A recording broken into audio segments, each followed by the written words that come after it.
Ready? Good morning. Good morning, everyone. Welcome to day 2 of the Dietary Guidelines Advisory Committee meeting, live from Houston, Texas. My name is Jackie Haven. I'm the Deputy Administrator for USDA's Center for Nutrition Policy and Promotion, and it's my pleasure to introduce the Deputy Undersecretary for USDA's Food, Nutrition, and Consumer Services, Brandon Lips. It's my pleasure to introduce him, and just for background, FNCS, Food, Nutrition, and Consumer Services, works to end hunger and improve the health of U.S. as it administers federal domestic nutrition assistance programs and links scientific research to the nutrition needs of consumers through science-based dietary guidance, nutrition policy coordination, and nutrition education. Mr. Lips. Thank you, Jackie. Good morning. That was good.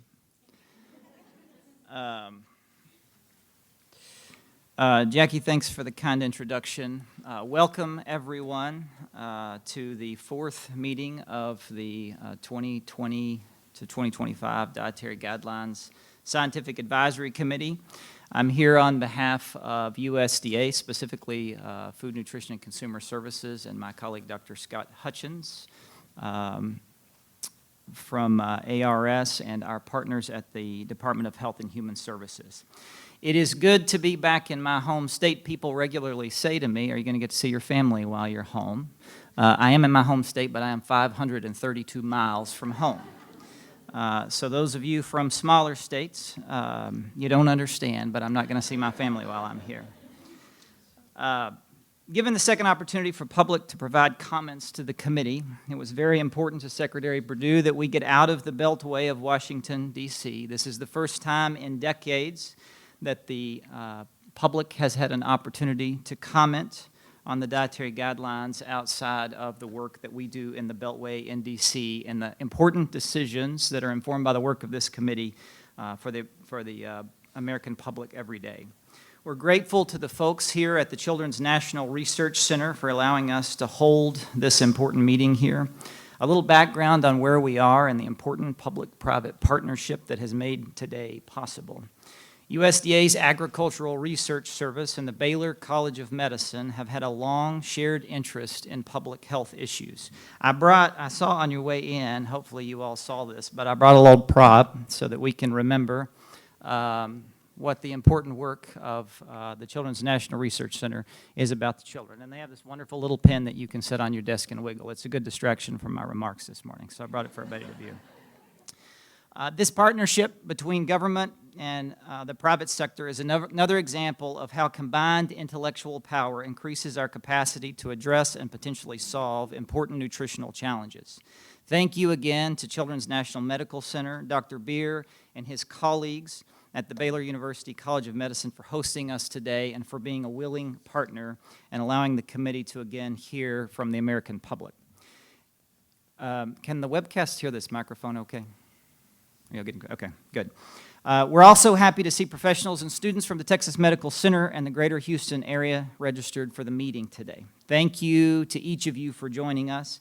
To the medical students here today, I hope that you are impressed both by the time and effort that this committee has put forward to help inform the significant government policy and the importance of your participation in the formation of government policy as your career progresses.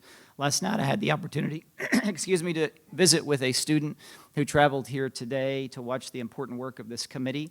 We need more people to get involved in the public policy making process earlier in their careers to ensure that we have people willing to dedicate the time that these wonderful individuals have as they progress in their careers.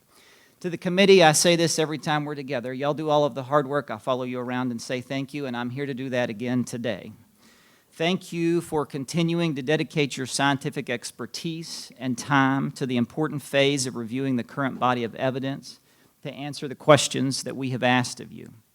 As we saw yesterday, you have your hands full reviewing the evidence. Your work to conduct this rigorous, robust, and independent scientific review is critical to informing the work of USDA and HHS as we prepare for the next edition of the Dietary Guidelines. I also want to thank the committee for including time to hear directly from members of the public this afternoon. Past dietary guidelines have traditionally heard in-person oral comments only once at the beginning of their scientific process. This is the first time that the public will have an additional opportunity to provide comments in person to the Dietary Guidelines Advisory Committee.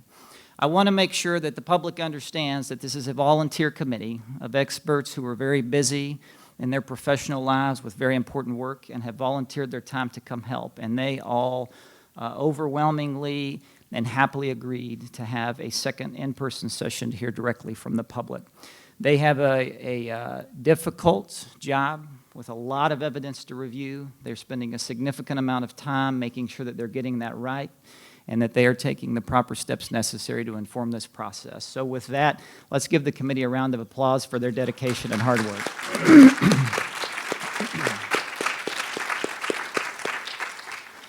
To the folks here in Houston and those joining us by webcast, thank you for your participation in our multi-year process to develop the guidelines. As you continue to follow the committee's deliberations today, I think you'll see firsthand that, as we noted, this is no small undertaking. Again, I hope you'll have an appreciation for how much the committee is putting into its work to review the science to address our topics and questions.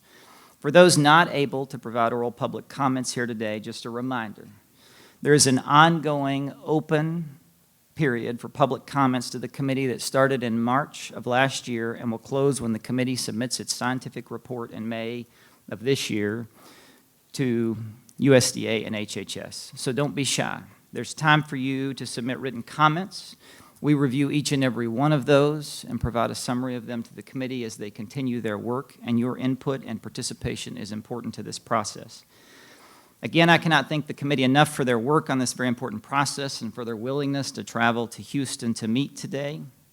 We are excited to be here in Houston with you all. Before I turn the meeting over to begin their important work, I want to take a moment to pause and thank my colleagues at USDA and our colleagues at the Department of Health and Human Service for their tireless work in support of this committee.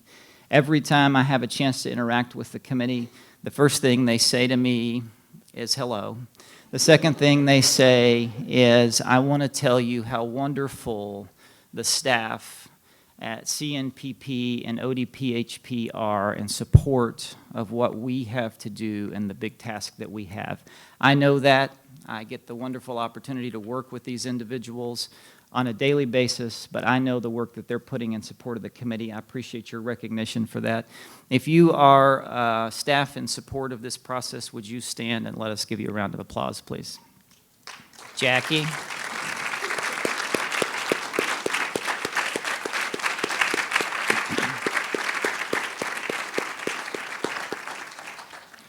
With that, with that, we will get on with the work of day 2, and I will now turn it over to the chair of the 2020 Dietary Guidelines Advisory Committee, Dr. Barbara Schneeman, to get day 2 started. Thank you.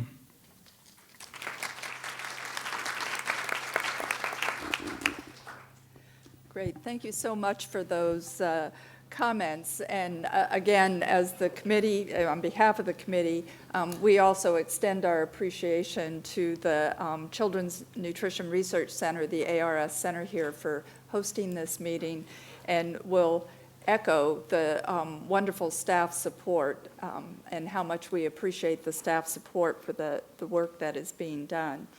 So I'm going to just go through a few slides to get us started with today's meeting.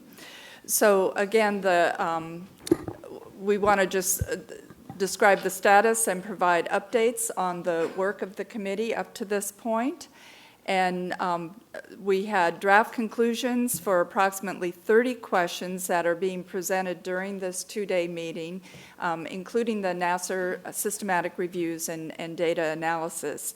And these draft conclusions have been drafted by the subcommittees and then are being brought to the full committee for discussion at the public meeting. Those systematic review conclusions will be posted online after going through peer review. And again, I remind you that they are considered draft until the committee submits its report to the secretaries.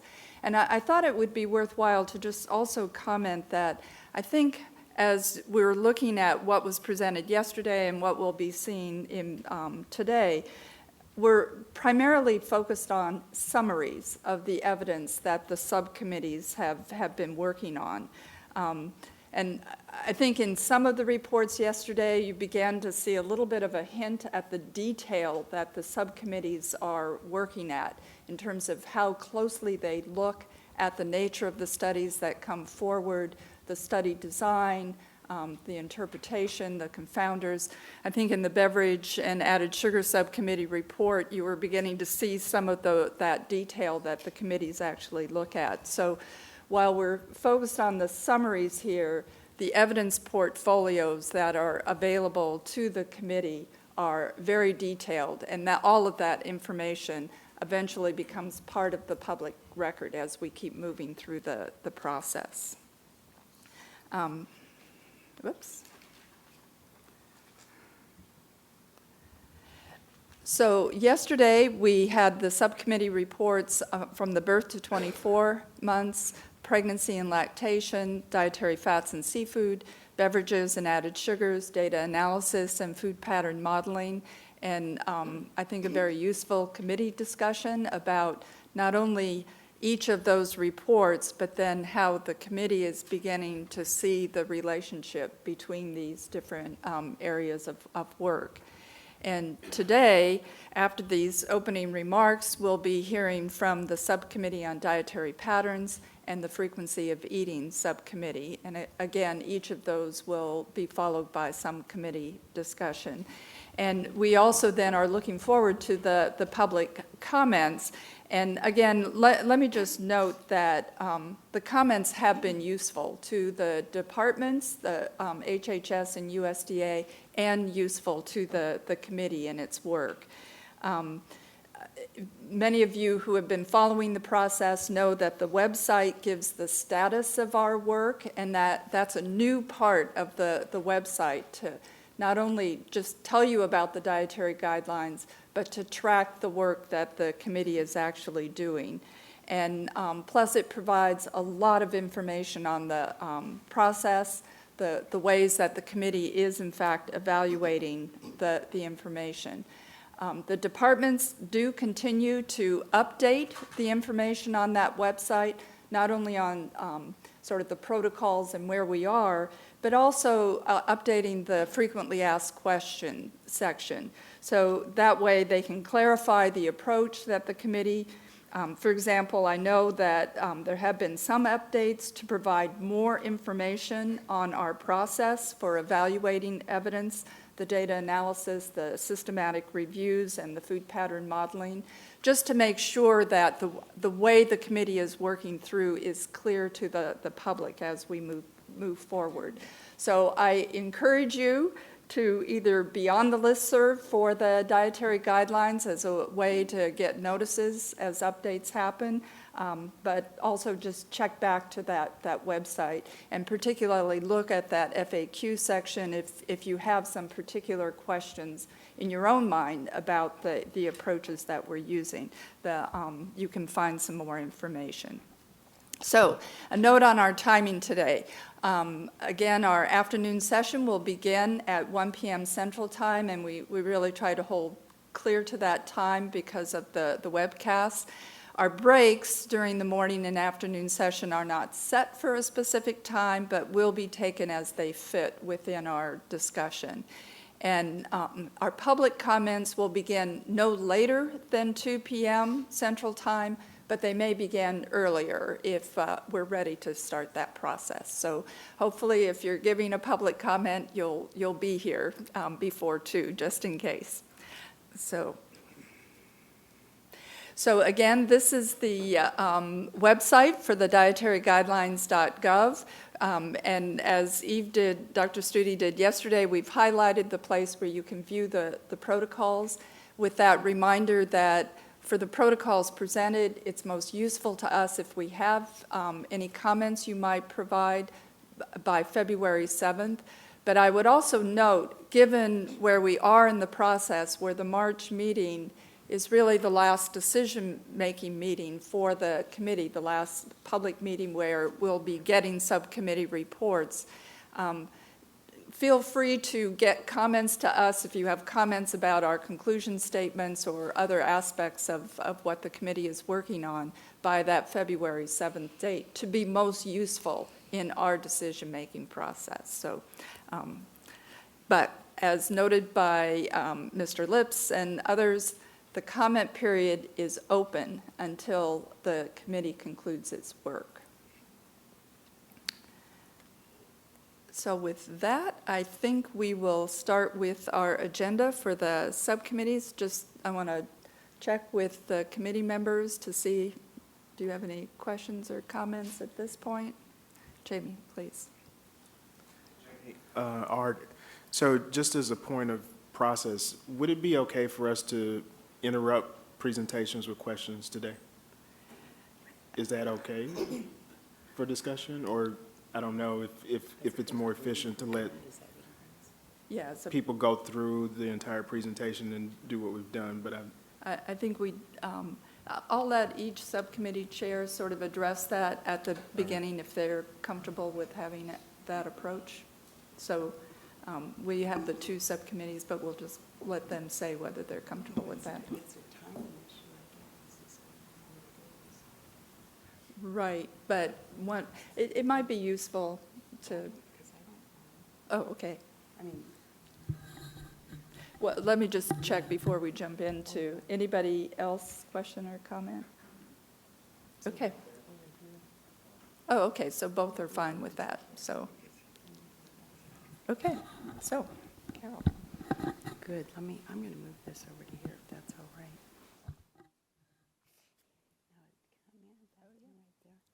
And so this goes forward. Yep. And that does, who knows? If we make it. It's a red button, don't push it. Good morning again, because I think you said good morning too. And so my name is Carol Boucher, and you can see on this list the members of the Dietary Patterns Subcommittee. And I think this is the largest committee in numbers, and maybe has to do with we do have a lot of work to review, because this area of dietary patterns has really exploded since the last Dietary Guidelines Advisory Committee. So the Nesser staff, they've been screening articles, preparing evidence portfolios. And they've been screening, we've screened approximately 113,000 articles from the electronic search results for questions, dietary patterns in sarcopenia, all-cause mortality, and a combined search for the questions related to growth, size, and body composition, type 2 diabetes, and cardiovascular disease. In addition, the Nesser staff has extracted data and assessed risk of bias for more than 190 articles, and additional extraction is underway. Today, the subcommittee will present the evidence and draft conclusion for the dietary patterns and all-cause mortality. The subcommittee is also refining and prioritizing its remaining work for the questions related to dietary patterns in sarcopenia, cancer, neurocognitive health, and bone health, which will be discussed in more detail at the end of this presentation. I wonder if that is there. That might be a holdover of something else, but we'll see. So our key definitions, and so you've seen this before, many people have seen this before, but the key definitions that we're using for dietary patterns are the quantities, proportions, variety, or combination of different foods, drinks, and nutrients when available in diets, and the frequency which they are habitually consumed. This key definition came from, apparently we didn't put that in this time. Okay, all information provided by studies about diet, because it came from an international statement. So this wasn't created just for this, and so it is internationally recognized as the definition for dietary patterns. All information provided by studies about dietary patterns tested or examined, including both foods and beverages, macro and micronutrients, will be extracted from included articles, and that macro and micronutrients, that was added as a result of comments from individuals outside of the Dietary Guidelines Committee. The comments we received, we added in that component within the dietary patterns.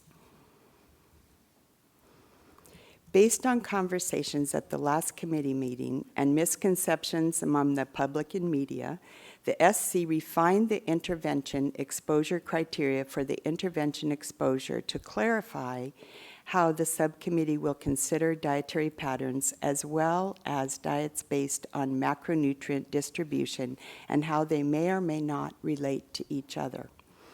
For the first time, the subcommittee is considering diets based on macronutrient distribution where at least one macronutrient, that is either carbohydrate, fat, and/or protein, is outside the acceptable macronutrient distribution range, or it's also known as AMDR, set by the National Academies of Science.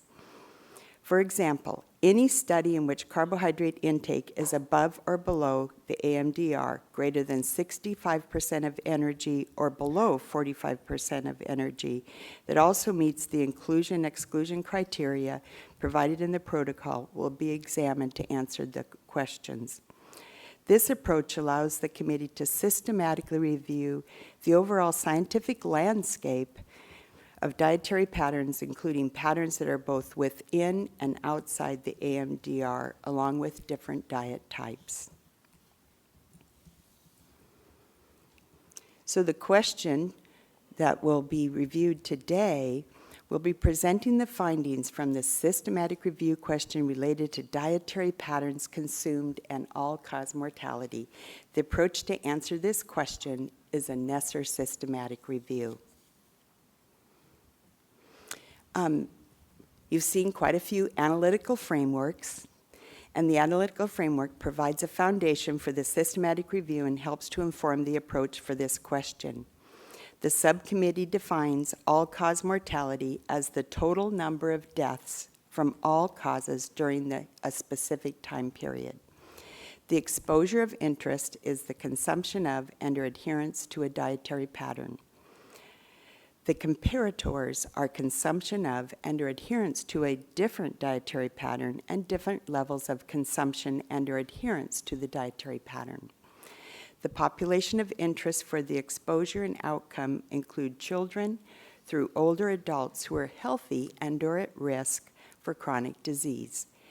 For this question, the subcommittee decided that infants and toddlers from birth to 24 months were out of the scope. The key confounders are listed on this slide, and within the body of evidence the subcommittee reviewed, the majority of studies accounted for these factors. Oh yeah, here we go. This slide illustrates the literature search and screening results for articles examining the dietary patterns and all-cause mortality. The results of the electronic database searches after removal of duplicates were screened independently by two Nesser analysts using a stepwise process by reviewing titles, abstracts, and full texts to determine which articles met the inclusion criteria. For this review, 11,547 titles were searched, 1,693 articles were abstract screened, and 554 articles were screened at the full text level. A manual search was done to find articles that were not identified when searching the electronic databases. All manually identified articles are also screened to determine whether they met the criteria for inclusion. For this review, no articles were identified during the manual search. The review resulted in 152 included articles. The 152 articles in this review are all prospective cohort study designs. And an aside there, we're kind of glad about that. We hope that no one ever does a randomized trial that the endpoint is death. So in some ways, this is something to be very grateful for. They examine the relationship between dietary patterns and all-cause mortality. The studies used multiple approaches to assess dietary patterns. 105 articles were used only index or score analysis to examine the relationship between dietary patterns or diets based on macronutrient distribution and all-cause mortality. 18 articles examined the relationship between dietary patterns with factor and cluster analysis and/or diets based on macronutrient distribution. 27 articles examine the relationship between diets based on macronutrient distributions. Of the remaining 15 articles, 6 articles use multiple methods, including both index analysis and factor analysis, or factor analysis and reduced rank regression, or just reduced rank regression was used for comparison. Of the 27 articles that evaluated macronutrient distribution, 15 articles also used another approach to examine dietary patterns. So a lot of stuff. Despite the variety of different methods applied to examine or derive dietary patterns, there was remarkable consistency in the majority of the studies finding statistically significant relationships between dietary patterns consumed and all-cause mortality. Although the dietary patterns were characterized by different combinations of foods or beverages, due to the variety of methods used, protective dietary patterns emerged with the following themes: patterns emphasizing higher consumption of vegetables, legumes, fruits, nuts, whole grains, fish, lean meat, or poultry, and unsaturated fats relative to saturated fats, either as a ratio of MUFA to saturated fat, or MUFA plus PUFA to saturated fat, or olive oil specifically. They were generally associated with decreased risk of all-cause mortality. Notably, there was consistency in particular with the inclusion of fish and/or seafood. Of the dietary patterns that included animal products, protective associations were generally observed with relatively lower consumption of red and processed meat or meat and meat products. Some of the dietary patterns also included alcoholic beverages in moderation within specific thresholds. The inclusion of white meat to red meat ratio, type and amount of dairy products, and refined carbohydrates, sweets, as elements of these patterns was less consistent across the evidence. Among the dietary patterns that included higher consumption of white meat relative to red or processed meat, low-fat dairy relative to high-fat dairy, and lower relative to higher refined carbohydrates and sweets tended to show reduced risk of all-cause mortality.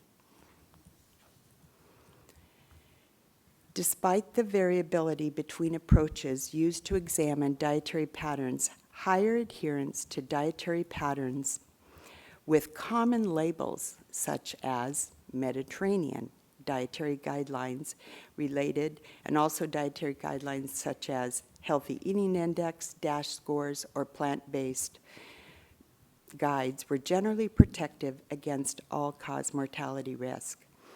This highlights that high-quality dietary patterns comprised of nutrient-dense foods, regardless of the label, were associated with decreased all-cause mortality risk. And we even had the next one will have a little, where is that one? Oh, it's later. Although all included studies were prospective cohort studies, the majority of articles reported adjustment for most key confounders, as I had mentioned earlier, with the exception to race ethnicity. Due to lack of reporting, it is difficult to determine the impact that race ethnicity specifically may have in the relationship between dietary patterns and all-cause mortality. The largest segment of evidence in this systematic review used the index or score analysis to assess dietary patterns. Within this segment of evidence, nearly 80 different indices or scores were used to assess dietary patterns, including 30 Mediterranean indices. Now, to make that clear, it doesn't mean that the Mediterranean diet was used 30 times. It was 30 different variations of the Mediterranean diet, with the Mediterranean diet score by Trikopoulou as being the most frequently used. There were 7 healthy eating indexes that were used, or the dietary guidelines for Americans indexes. Only 1 DASH score. So DASH was the same across the board, no matter what study that used DASH. 16 country-specific indices, such as the Dutch Healthy Diet Index, and 24 other indices or scales, such as the Recommended Food Score. Across all indices or scores, the following items or components are generally, but not exclusively, considered. So this is an extensive list here that'll give you a few minutes to look through or take an image.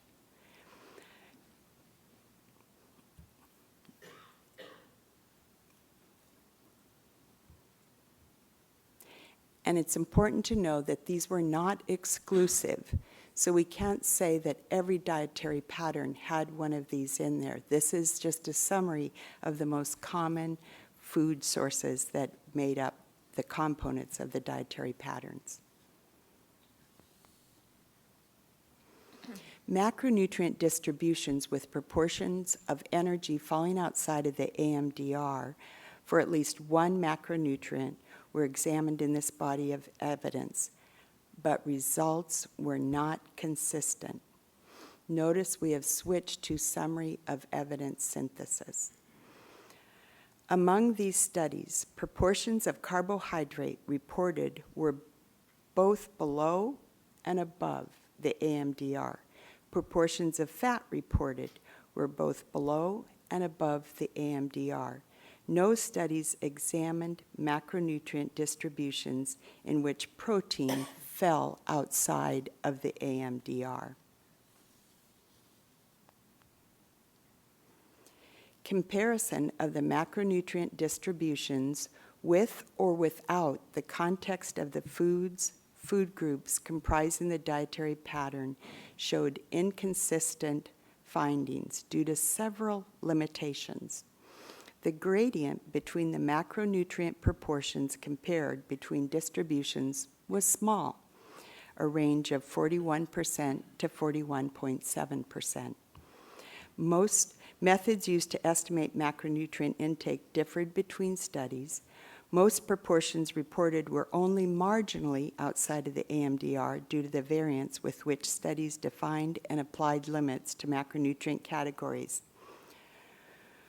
When viewing these null results, the committee reflected, looking at macronutrient distribution without diet quality is maybe a moot activity.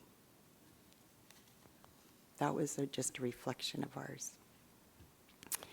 So the strong evidence suggests that certain dietary patterns in adults and older adults are associated with decreased risk of all-cause mortality. These dietary patterns were characterized by intake of vegetables, legumes, fruits, nuts, whole grains, fish, lean meat or poultry, and unsaturated fats relative to saturated fats.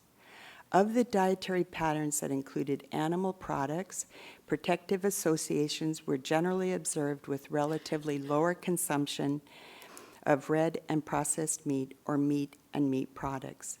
Some of these dietary patterns also included alcoholic beverages in moderation or within specific thresholds. The inclusion of white meat, red meat ratio, type and amount of dairy products, and refined carbohydrates, sweets, as elements of these patterns was less consistent across the evidence. However, the dietary patterns that included higher consumption of white meat relative to red or processed meat, low-fat dairy relative to high-fat dairy, and lower relative to higher refined carbohydrates and sweets tended to show reduced risk of all-cause mortality. Macronutrient distributions with proportions of energy falling outside of the AMDR were examined in this body of evidence, but results were inconsistent. And there was insufficient evidence was available to determine the relationship between dietary patterns and all-cause mortality in younger populations, and that's ages less than 35 years.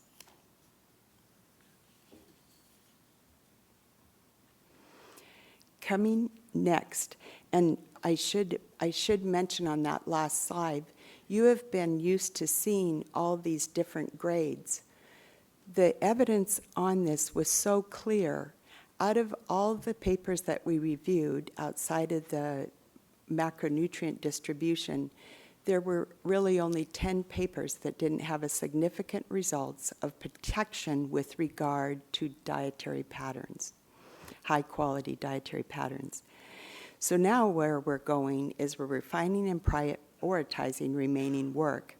The subcommittee is in the process of refining and prioritizing its remaining work. This includes looking at the intermediate and endpoint outcomes and refining what the subcommittee will have time to accomplish. For example, the subcommittee has decided to only look at the endpoint outcome of sarcopenia and severe sarcopenia, and excluding articles that only examine intermediate outcomes. For the question related to cancer, neurocognitive health, and bone health, the subcommittee is reviewing the work of the 2015 Dietary Guidelines Advisory Committee and may refine outcomes to align with these existing reviews or carry forward existing work. The other next steps are to complete the data extraction and risk of bias assessment of dietary patterns and sarcopenia. The Nesser staff is also in the process of screening the scientific literature for questions related to dietary patterns in growth, size, and body composition, dietary patterns in type 2 diabetes, and dietary patterns in cardiovascular disease. We will also develop a conceptual framework to facilitate evidence synthesis based on dietary patterns and their components, which may include foods and beverages, food groups, and macronutrient distribution in the context of diet quality. Thank you for listening to the summary of our work to date in the Dietary Patterns Subcommittee.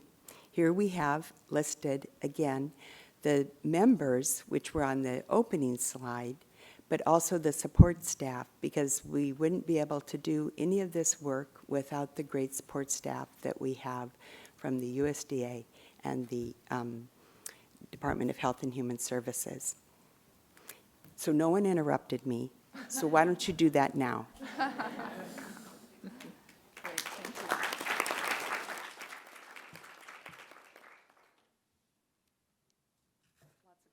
Rick. Rick and Rachel and But let's go with Rick first, because he's usually first. Rick Massey.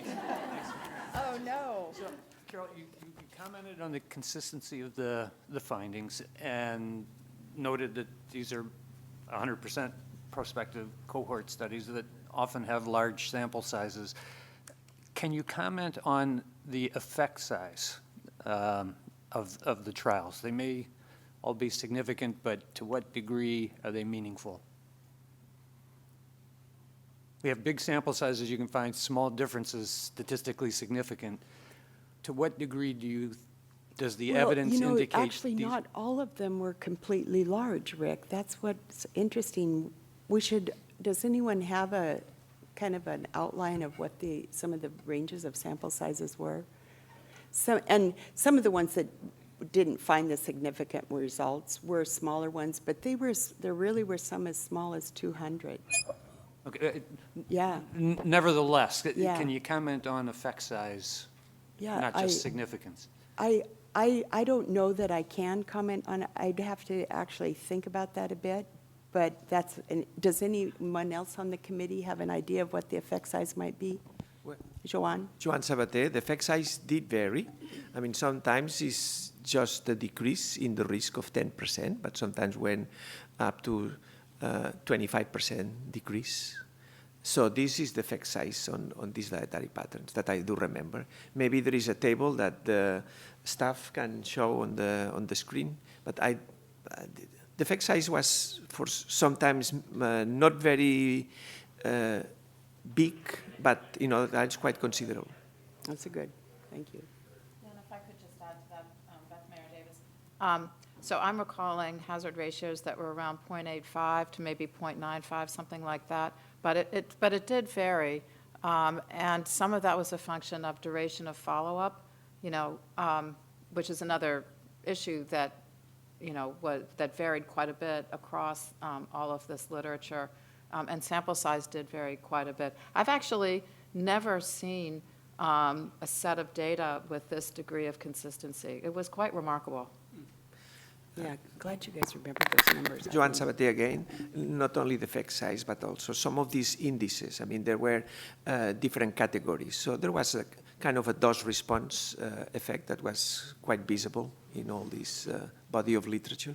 Yeah, I really cannot emphasize enough this whole idea that there's no one magic bullet, but when you have consistent high-quality diet, it can be achieved using multiple foods, and as long as it fits within these tight guidelines of what we outlined, low in certain fats, low in sugar, and all of our low in some controlled sodium, it's quite remarkable.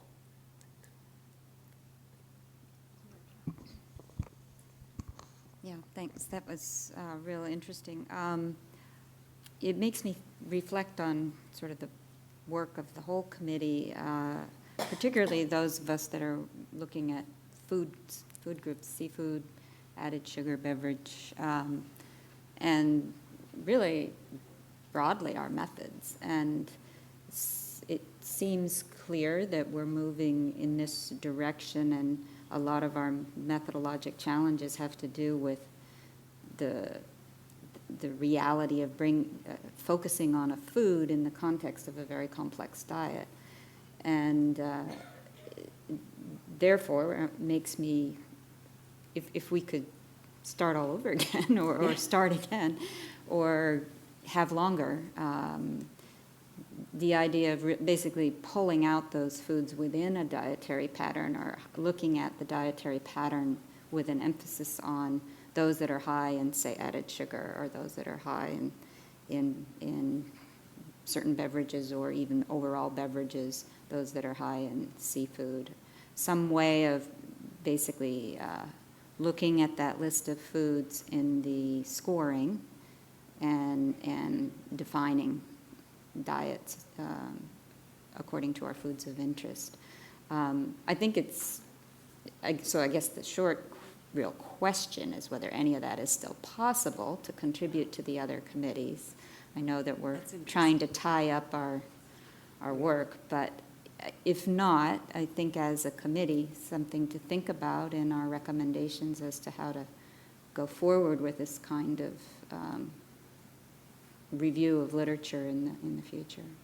I actually really, I like that comment that you made, Rachel, but I also actually like that we have these other, that we're looking at it in different ways to give real affirmation. I really do like that. But your comment about what the foods are, actually, Liz and Laurel have been working on this, and they've created right now it's in an Excel spreadsheet, and we're trying to figure out, it's massive, so we're trying to figure out how we can condense it down. The best that we got was that one slide that you saw with all the foods listed.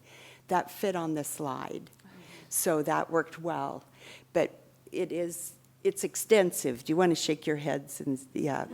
And so the neat thing is you've given them affirmation for the amount of work that it took them to do that. And so if you want to work with us as to how we're going to make it something that can be shared, that would be fantastic. I think you hit it spot on. So, Tim, I'm going to add you, and I'm going to add myself, but, so Heather is. Heather Lady, this is more just a clarification methodology question.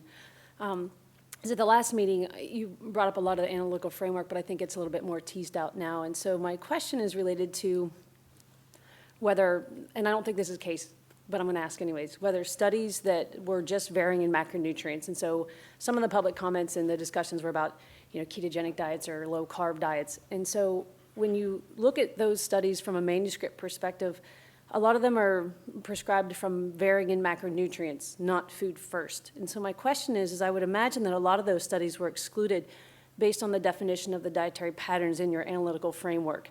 And so just to clarify that, because it seems like a lot of the dietary patterns were, the studies were selected, and then macronutrient composition was then kind of described and compared in subsequent analyses. And so a lot of the studies, maybe not for all-cause mortality, but I think as we get into the other outcomes that would have randomized controlled trials, most of the studies, or maybe not the most, but a good number of them would actually be macronutrient composition first. But because they are generally not always describing the foods in those diets, just to clarify, they would actually be excluded from these analyses. Is that correct? Because they're not foods, they're generally macronutrient-specific comparisons. And that's not in your analytical framework. You want to speak to that? I'll take that up because we did specify that if there was, even if they didn't describe the foods, but if they had a macronutrient intake that was outside of the AMDR for any fat, carbohydrate, or protein, we included them, even if they didn't have the food description, but they had a nutrition description of like what the components, for instance, what kinds of fats, what kinds of fiber, et cetera. If they had any kind of a description like that, they were included. Okay, so then just to clarify, in terms of the definition, or maybe I missed it, it seemed like the dietary pattern definition was really looking at foods. Yes. But that would be different than... But that's for dietary patterns. The macronutrient distribution is a completely different concept. Okay. Yeah, it's in addition to. It's not the dietary, when we look at the macronutrients, we're just looking at the macronutrients. Okay. Yeah. So it's basically a separate question from the dietary patterns then? It is. Okay. It is. I mean, because they're not the same. And then the main issue here is that it's all-cause mortality. So, Right. I mean, that's our outcome for this one. There will be randomized controlled trials and other outcomes. I was just more looking forward when the next analytical framework we see with all the other outcomes. I thought if it was the same, it's going to miss those diet comparisons just based on the definition of what you have in your analytical framework. Right. And for the macronutrients, that was that different definition on that second page. Actually, can I know we have a comment from staff, but keep in mind that in the analytical framework, under the inclusion and exclusion criteria, if there's a particular diet, but it's really a treatment diet, and that's the whole point of the study, that would not necessarily get included as well. So that's another factor to keep in mind.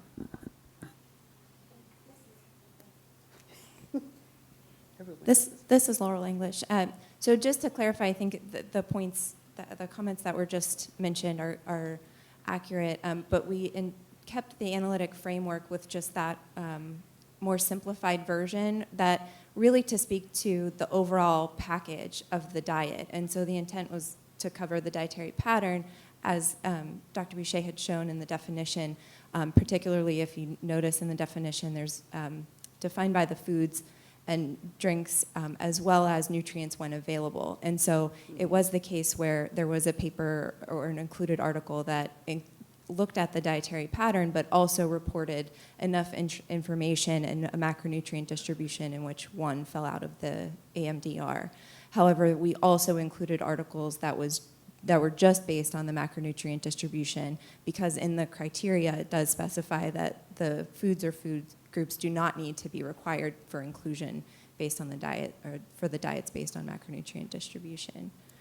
So the framework is a little more simplified, but the inclusion-exclusion criteria gives a little more detail to speak to that. So, Tim? Yeah, I was just wondering, Tim Naney, Boston University. You may be getting to this later, but for the studies of all-cause mortality, I was interested in how does the distribution of cause of death break down? Where is the reduction in mortality? Is there any general comments you can provide on that? I don't think we did that. That's an interesting question. We did not. It was just all cause. We certainly would probably have it from many of the studies. So perhaps that would be something of interest to enumerate that a bit. It does vary across the things, but good question. It would be good to add. Good question. Elsie Tamaris from Mass General Hospital. Carol, I was wondering if, I know you said this is going to be covered in the next meeting, but could you talk a little bit about the decisions that you're weighing for reprioritizing the cancer, neurocognitive health, and bone health questions? Is there room or time to weigh in on maybe some of those decisions about using existing reviews or what some of those endpoint outcomes are? We are going to use some. I don't have the list here, but here's just to remember when we had our first meeting and we were all so excited and stuff. So we had. So what happened, well, we thought we would get this done in a week, right? And so when, if you remember, we had kind of an open forum, and because there was a list of what cancers we were going to look at. And recall then we said, well, let's add some more. And so we added in liver cancer, I believe, and then pancreatic cancer. Isn't that, those were the two we added in. And so as we see how much work all this is, we're thinking of maybe recommending that the next group do liver and pancreatic cancer. And by that time, there's going to be really a lot of data for them to use. And then the other one, in fact, let me punt this over to you all because you know which ones are going to be coming out. But they were all the ones we added when we had our wonderful first meeting. And we were just so thinking we'd get through this in a day. So do you want to add because what were the others that came out?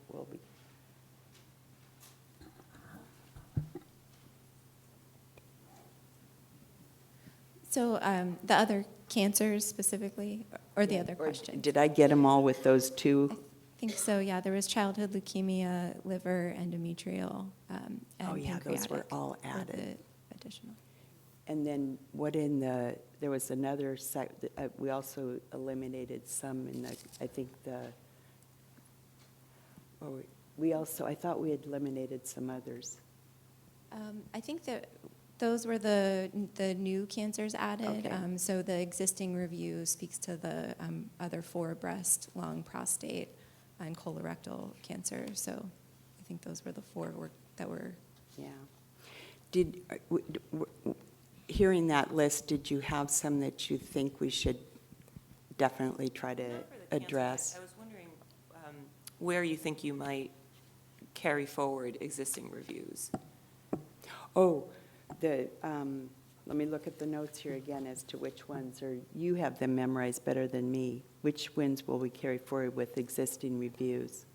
For the bone health question, there's an existing review as well as the neuro. So with bone health, it's pretty much a very similar framework and set of outcomes that was in the existing review. For neuro, there are several additional outcomes. The existing review covered more of the realm of neuropsychological illness, so depression and Alzheimer's disease and cognitive impairment type outcomes. And so those were covered in the existing review, so those could be carried forward. The additional outcomes, I believe, were anxiety, ADHD, and autism spectrum, and then more of the childhood outcomes with developmental domains. And those were not exclusively covered in the existing review. And will those then not be reviewed? And I'm particularly interested in the neurocognitive outcomes, Yeah. and if No, we'll update them. those But are it going is, to be as updated. well, Okay. what we're doing is we're not going to go from scratch like Okay. what we've just done. We'll update those. From in the last 5 years? Right. Of reviews, okay. Yeah, and I believe someone did that yesterday. They spoke to that. Yeah, we had from the B24. From the B24. Oh, yeah, because they had all that work done earlier. Yeah, well, yeah, so that isn't going to be lost. Actually, I want to take a turn, too. So I would be interested in the comments, and I know the subcommittee has been talking about this, that just sort of one of the dilemmas with looking at the macronutrients in isolation, where it's not considering diet quality, that, you know, do you wind up with some of the inconsistency that you really have to factor in diet quality once you start dealing with the macronutrients? So I'd be interested in some yes. discussion around that. Yeah, it's so much fun. Do you want it? It is, you know. Well, Jamie can I was going to refer to Jamie because our committee has given this a great deal of thought. It also relates to Rachel, Dr. Novotny's comment about integration really across subcommittees. So, but Jamie really initiated some of this conversation. So let me have you comment on hierarchy. Okay. Jamie Ard. So I think the way we've really sort of looked at the scope of data for all-cause mortality really starts at a few different levels, and I think it does lead to a fairly consistent narrative and the conclusion that you saw. That the dietary pattern is really driving the overall effect, and the dietary pattern, the consistency of that effect or the strength of that effect, the effect size, is likely related to the food group consumption and the adherence to the dietary pattern. So you can have a DASH dietary pattern that you say you're following, but there's levels of adherence, and if you are closer to an ideal, as studied in the original DASH trials, dietary pattern, then you see the strongest effect. If you start to dilute that in terms of changes in the food groups and quality of the foods that are part of that pattern, so you may still be technically, you know, consuming fruits and vegetables and whole grains and low-fat dairy and so forth. But if the quality of that starts to decrease, you see a decreased effect. So there are trends, and we didn't report on that, but there are fairly consistent trends even within a dietary pattern. As you go from higher adherence to lower adherence, you see decreasing effect sizes in terms of protectiveness. And then, so you also then look at it from the macronutrient standpoint, and so that's how we got to this idea of, well, let's look at the macronutrients outside of the AMDR, because there's a lot of public interest in this idea of, well, if I am eating fewer carbohydrates, or if I'm eating higher fat content, is that beneficial? Is that not beneficial? And so this literature gave us an opportunity to say, what can we see in that regards? And the fairly consistent thing, even though the overall data are inconsistent, the fairly consistent thing was that within the context of a given dietary pattern, you saw there's really not much effect of the independent macronutrient distribution, right? It always rolls up to the dietary pattern that you are considering. And so once you start to think about, okay, well, we've looked at it from the overall dietary pattern, we see a fairly consistent response across all of this literature. We've got, even within that literature, some different food group analyses. So not everything was all dietary patterns. Some of those were, you know, diet patterns that were higher in fats or sugar-sweetened beverages, or different, you know, clusters of food groups that people looked at and named as a dietary pattern. And you saw, again, fairly consistent results. The higher quality foods tended to lead to more consistent protective effects. And then we also looked at it from a macronutrient standpoint. And in every instance, you had to come back to the conclusion that the effects are being driven by the dietary pattern. So there creates this sense of a hierarchy, right, where we could say at the top level, in the context of energy overall, energy intake overall, you have dietary pattern, and so, how you consume your calories in the combinations of foods that you put together overall, that is what matters most. Then, within that, it's the quality of the foods that make up the dietary pattern. And then finally, it's the macronutrients that are contributing, from the foods that you're consuming. And those do have some, and I'm not saying that those don't have some biologic effects, they do, but from a perspective of all-cause mortality, it seems to all be driven by this idea of a dietary pattern. And quality is the thing that, sort of links all of these together, right? So high-quality intake at the pattern level, high-quality food choices at the food group level, and even the quality of the macronutrients, high-quality fat intake, for example, or quality protein and where those protein sources are coming from. Those things do matter in terms of the, sort of underlying consistency across that hierarchy. And so I think in that way, it does provide a fairly unifying theme, narrative, to say maybe at some level we've been too fascinated with macronutrients, and that's not gotten us anywhere, really. And we should continue the narrative that the other committees have started, where we're starting to make this pivot to, okay, well, let's actually really try to get people to look over here and think in terms of their overall pattern of consumption.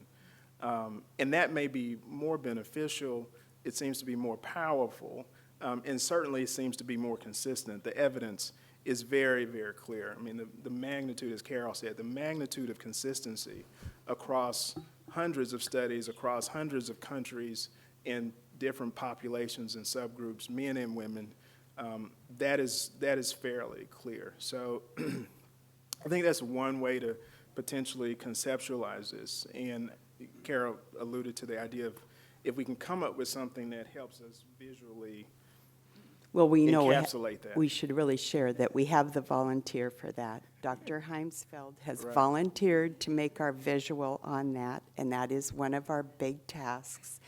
But we have Dr. Sabate, and then who's over here? Yeah. Just Go. emphasizing on this and probably saying in a slightly different way. I mean, for a long time, we have focused on macronutrients and especially the amount of macronutrients. And the amount of macronutrients translates in the proportion as far as percentage of proteins versus fat versus carbohydrates. But as we look at this, I mean, we realize that is the type of macronutrients, whether it's the type of fat, and particularly the source that comes from foods. So although the macronutrients may be having the same name, I mean, all come originally from foods.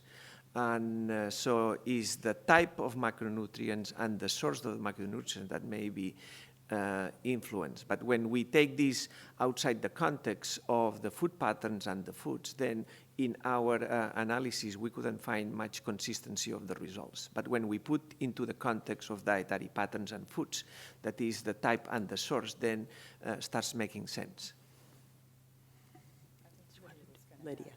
Lydia. Yeah. Okay, I would also just like to make the point, the same point that Joan here has made, but I mean, if you think about a plate that has salmon and non-starchy vegetables on it, that is with olive oil, that's Mediterranean, that's also low carbohydrate, or so that it's not the dietary. It's the dietary pattern overall and the foods that it comes from much more so than the specific differences in macronutrients. And I will say that we didn't have a lot of macronutrient differences. None of these were low carbohydrate diets. They were all just barely below the AMDR or barely above, depending on which macronutrient was. So I don't think we can take this and look at it specifically for those purposes, because it wasn't, this information wasn't meant Right. to be looked at for those purposes specifically. may I mean, come the up studies weren't later. designed to compare those things. Someone over here. Just kind of a comment, I was thinking about the lack of evidence from childhood for an all-cause mortality. I assume it's lack of data. And of course, it's a long study, and you hope children aren't dying early and so on. But that would be an interesting set of data to have. I also thinking about having excluded the B24 and where there might be data, and thinking of EMRs and potentially at least infant feeding data and data that might be available, if nothing else, for future recommendations. Yeah, and it might come up in our other questions. Yeah, and then totally different, you know this is a topic of mine, but this starchy vegetable thing, I think here in the U.S. we usually think about potatoes, and, I'm sure many people can find value in potatoes. Certainly in the region I work, there's a variety of nutrient-rich starchy vegetables. So just, it is a problem in our analyses that I think we need to create a category for and actually look at the role of starchy vegetables, because they also are not high calorie, and depending on how they're cooked. So I just think they deserve more attention in our patterns. So I want to follow, I think Jamie's description of the data is very, very important. We've, I think, mostly recognized that even small changes in body weight have disproportionate health benefits. And the dose response kind of findings that you have here raise the same question. If the population even makes small changes in the direction of these dietary patterns, can we expect disproportionately large health benefits? To the degree that you can quantify sort of the magnitude of change necessary to realize benefit, I think that would be a very powerful message. Well, Rick, this will be interesting, because as we've all said, we'll hopefully get some randomized trials in the next topics that aren't, all-cause mortality. And, I think that that's going to be one of, the type of diets that we'll be looking at. We'll be looking at dietary patterns. And so that will really help with answering that. It's a good point. I also wanted to come back on, I think it was in the pregnancy and lactation subcommittee report yesterday, you had some discussion of food patterns. And as I recall, it sort of resonates very well with what we're hearing from the dietary patterns group, and it'd be interesting to hear some comments. Yeah, for that we were depending on the existing systematic review, and so Jamie was on that text, so maybe would you like to address that? Sure. So when, Jamie Stang, when we did the pregnancy collaborative before this committee met to do those reviews, and they're published, one of the things that we came down to is looking at dietary patterns, again, echoing that it came down to specific foods, because we had like the new Nordic diet and the DASH diet and 5 kinds of Mediterranean diets, but when you looked at them all, there were some very consistent components in each of the diets that had a positive effect.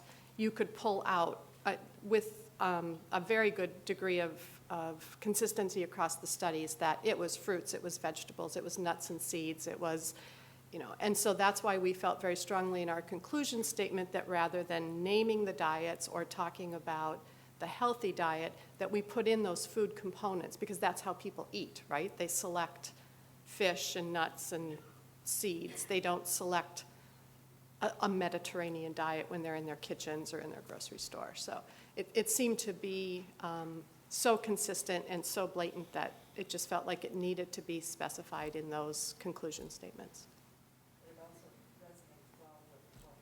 Exactly. And I think, again, that's that is what we want to be able to tell people is, you can call it what you want, but these are the things that make up those diets that seem to have the health benefits.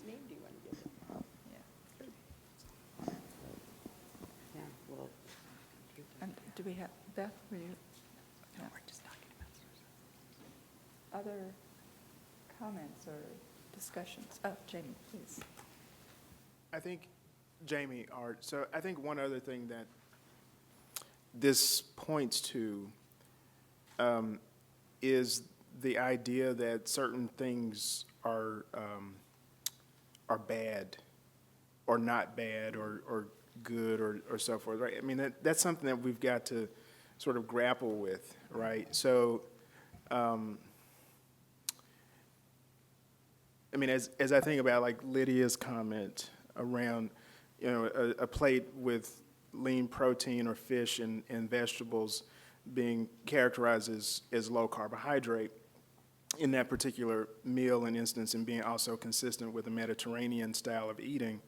I think one of the things that's confusing for people, though, is, well, a lot of these dietary patterns actually include and give you more points for consuming higher amounts of vegetables that, fruit or whole grains, those types of things. So I think we've got to be careful in terms of helping people understand the nutritional value of these foods and not get confused by the idea of, well, if it has any carbohydrate, it's bad, right? And I think that's where we need to sort of come up with a way to help people understand this idea of quality of intake, because, again, even within any of the patterns, when the quality was poor, the effect was either null or reduced. And that was definitely consistent. So all carbohydrates are not equal, all protein is not equal, all fat is not equal, all foods are not equal, all dietary patterns are not equal, right? And so we've got to help people understand the nutritional value of foods and how we put those together to get the maximum impact based on what the evidence we have. Yeah, I we think. don't know what's gonna I think if we don't say something to that, then we're going to miss an opportunity to really help people do the things that we talked about in terms of nutrients of public health concern yesterday, where if we say, well, we want people to be able to eat diets that are overall healthier, but we're afraid of eating a piece of fruit, then that's a problem. I think that's a problem. So, yes, Lydia. I just want to second what Jamie said, and that's the lack of nuance that I think gets us into trouble, because it is, in fact, the foods that are high quality that we need to be focusing on.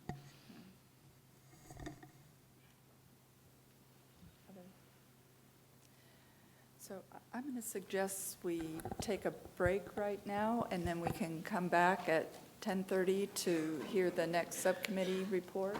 Is that agreeable to everyone? Okay. So we'll be back here at 10:30 then.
Okay, if we could reconvene, please.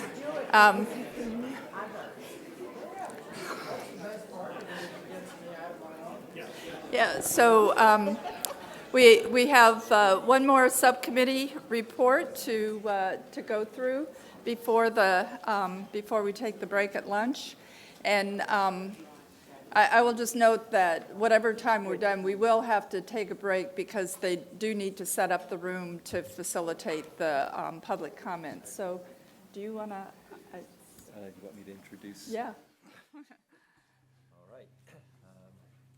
So our next speaker is Dr. Steve Hemsfield, and he's going to present the summary findings of the committee that looked at frequency of eating. Steve? Thank you, Ryan. First, let me begin by thanking my committee members, Carol, Heather, and Rick, who have really contributed a lot to this report. And also, we have finished our review. We're complete. And so this is going to be a rather long presentation, but that's it. We're done. Yeah.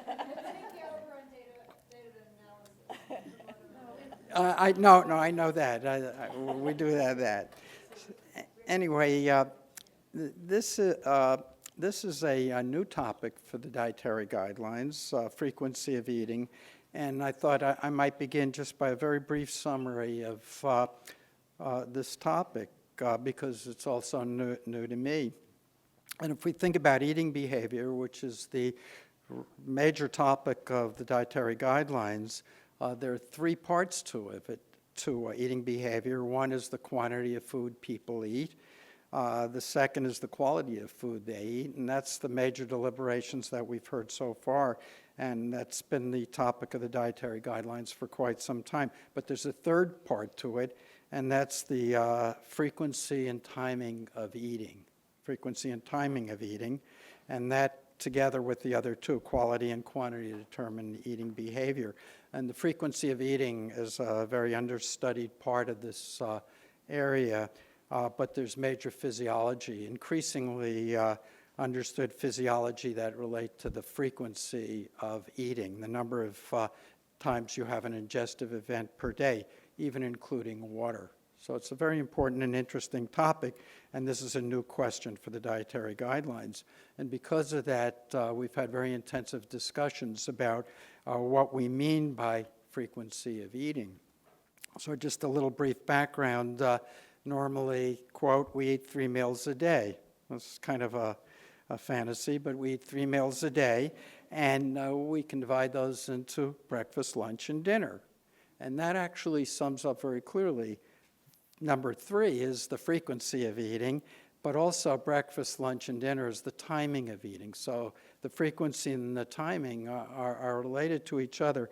And as you'll see as we move forward with our deliberations, we uncouple timing from frequency. And I'll explain that a little more later. And the other thing we've struggled with is what is frequency of eating? How do you define it? And it boils down to what's called an ingestive event or an eating occasion. And we've spent a lot of time thinking about what we mean by eating occasions. And that comes up to the search strategies we did as well, what we include as an eating occasion. And the tools for measuring eating occasion, there are really two main tools. There might be others, but the 3-day diet diary is one, and the other is a food frequency.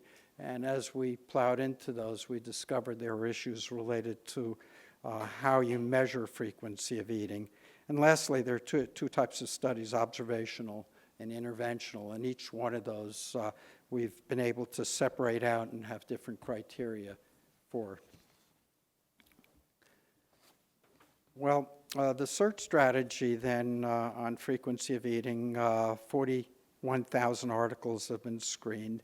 And there were 6 initial questions for this committee, and we've answered one of them in the previous meeting, in meeting 3, the relationship between frequency of eating and mortality, and we'll look at the remaining 5 today. And I'll briefly review, again, the mortality question.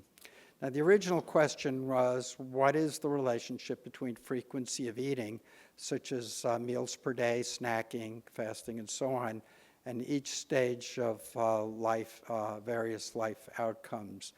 And as I mentioned, the timing of eating occasions is important topic, increasingly important. We really focused our work, particularly as we moved on the number of eating occasions. We uncoupled those two because it turned out to be very difficult to find studies that had both the number of eating occasions and the timing of those occasions. The analytical framework and inclusion-exclusion criteria were updated at meeting 3 after our discussions here, again, focusing on the number of eating occasions and not the timing of eating occasions. And also, at meeting 3, we clarified the minimum size of study groups and power analyses criteria required for intervention studies. And we also noted that the requirement for data collection on 2 separate occasions was removed for observational studies, but remained for intervention studies. And this issue comes up a lot about observational studies. You quantify the frequency of eating at the beginning of an observational studies, and 20 years later, you're looking at their outcome, but you don't have a second time point. So many of the observational studies have only a single time point for quantifying frequency of eating. And we also noted that 3 24-hour periods was retained as an attempt to capture customary frequency of eating. In other words, weekdays, weekends, if you have just a single 24-hour period, you don't really get a good sampling of what people are doing.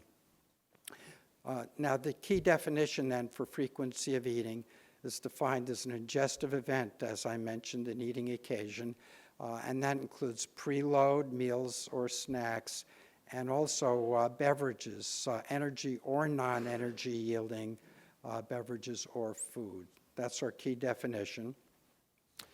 And for our inclusion and exclusion criteria, of course, the number of daily eating occasions and the exclusion criteria are studies that only examine frequency of intake of a single food, beverage, or category of food or beverage. And as I mentioned, there are 2 types of studies. We looked at observational and interventional studies. In observational studies, we use data collection for eating frequency that encompasses a minimum of 3 24-hour periods, and that could be with 3 24-hour dietary recalls reporting an ingestive event, or 1 eating frequency questionnaire documenting eating frequency for the past month. Those are our criteria. And the intervention studies are a little different. Of course, those are typically going to have 2 time points, the beginning and the end of the study. And for these studies, then we would have each eating occasion that encompasses a minimum of 3 24-hour periods, or a questionnaire that covers at least 3 days of 3 days addressing eating frequency. For example, again, the 24-hour recalls or the eating frequency. And we also, for intervention studies, we want to make sure they were powered adequately. So we decided that 15 participants were required for studies using within subject analyses, or 30 participants for studies using between subject analyses, or a power calculation is needed. And the numbers 15 and 30, we did some back-of-the-envelope calculations to try and figure out the minimum number of people needed for a reasonable study that would give statistical significance. So the first question we were asked of the 6 was the relationship between frequency of eating and all-cause mortality. This was presented at meeting 3. This is the analytical framework. The endpoint then is all-cause mortality as it relates to frequency of eating. This one was easy. There were no studies that we could find, so no evidence is available to determine the relationship between the frequency of eating and all-cause mortality, and therefore there's no grade assignable. Now, the remaining 5 questions then is what we'll review today. Gestational weight gain, pregnancy, postpartum weight loss, growth size, body composition, and risk of overweight and obesity, cardiovascular disease, and type 2 diabetes. We screened, I'm going to have a hard time reading, over 51,000 papers, and at the end of the day, that came down to 10 after rigorous screening of those. And on the bottom, you'll see they're divided up into the topics. The most studies were for growth size, body composition. There were 6 papers for that. Cardiovascular disease and diabetes had 2. Postpartum weight loss had 1, and there were none for gestational weight gain. So the first topic then is relationship between frequency of eating during pregnancy and gestational weight gain. The endpoint here is weight gain across period of pregnancy. And this is the analytical framework. Eating frequency was the intervention or exposure. And there were no studies that we came up with between January 2000 and September 2019. So like mortality, there's no evidence available to draw a conclusion about the relationship between frequency of eating during pregnancy and gestational weight gain. The next question is, what is the relationship between frequency of eating during lactation and postpartum weight loss? The endpoint here is change in weight from baseline to a later time point during the postpartum period.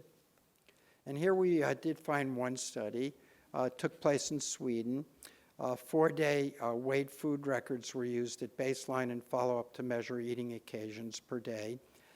Change in frequency of eating frequency between baseline and follow-up was assessed. The study outcome was reported as change in postpartum weight loss, and all of the women in the study were overweight or obese. 95% were exclusively breastfeeding, 5% were partially breastfeeding, and parity was 1. In this one prospective cohort study, they did not find a significant association between the eating frequency and a change in postpartum weight loss after a 12-week follow-up period. So we conclude then that there's insufficient evidence available to determine the relationship between the frequency of eating during lactation and postpartum weight loss. The next question is, what is the relationship between the frequency of eating and growth, size, body composition, and risk of overweight and obesity? And the most papers we had available that met our criteria were in this category. There were 6 papers available and covered a broad spectrum of endpoints. For example, body mass index, weight for age, and other endpoints like healthy weight, overweight, obesity, and so on. So there's quite a few endpoints available for this study. There were 6 that I mentioned. 1 was a randomized controlled trial. 5 were prospective cohort studies. 5 took place in the U.S. There was 1 study that was reported from Greece. And the number of eating occasions in the comparison groups differed across the studies. For example, some studies looked at 2 versus 3 meals, others looked at 1 versus 10, and so on. So the number of eating occasions differed across the studies. 3 of the studies used a 3-day food record, and 3 studies used a food frequency questionnaire with an added question to assess the number of daily eating occasions, because as I understand it, the FFQ normally does not have a question about eating occasions, and the studies that we included that had food frequency questionnaire as the tool also had an added question about daily eating occasions. And many study outcomes were reported, BMI, change in BMI body fat, change in waist circumference, and so on. There were 5 studies in adults. 3 of them reported a positive association between frequency of eating and growth, size, and body composition.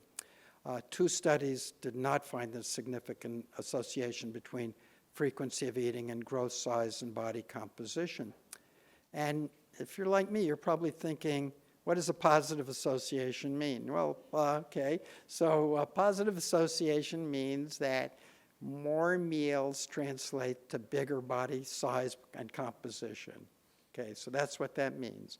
A negative association would be more meals is less size and body composition and so on. And we use the words interchangeably, inverse, negative, and so on here. We try to be consistent. So in one study in children reported an inverse association between frequency of eating and growth, size, and body composition after a 10-year follow-up study. So these are mixed kind of reviews on this topic. And so these studies were inconsistent in how they defined and examined frequency of eating, the outcomes they examined in the reports and the reported results.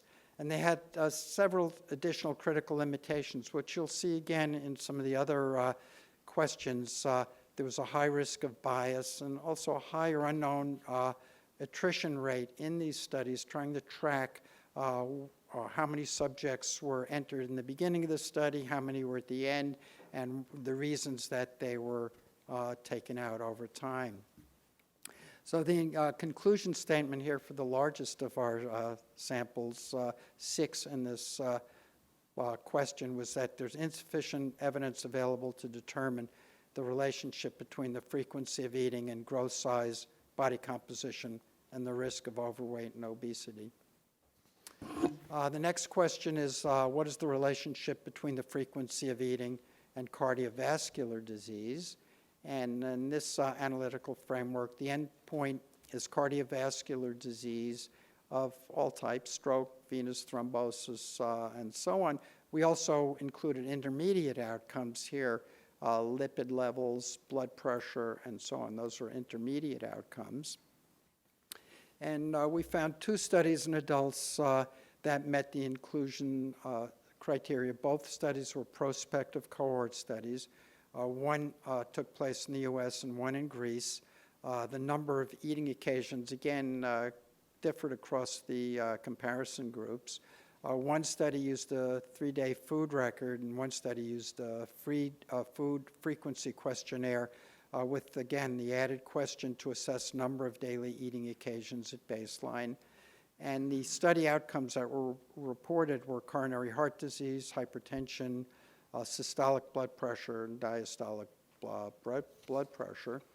Now, one study reported an inverse association in adults between eating frequency and baseline and systolic and diastolic blood pressure and risk of hypertension after 5 years follow-up. This is an intermediate outcome, of course. And one study reported no association in adults between eating frequency at baseline and coronary heart disease after a 6-year follow-up. And obviously, the net result of that was kind of ambiguous outcome.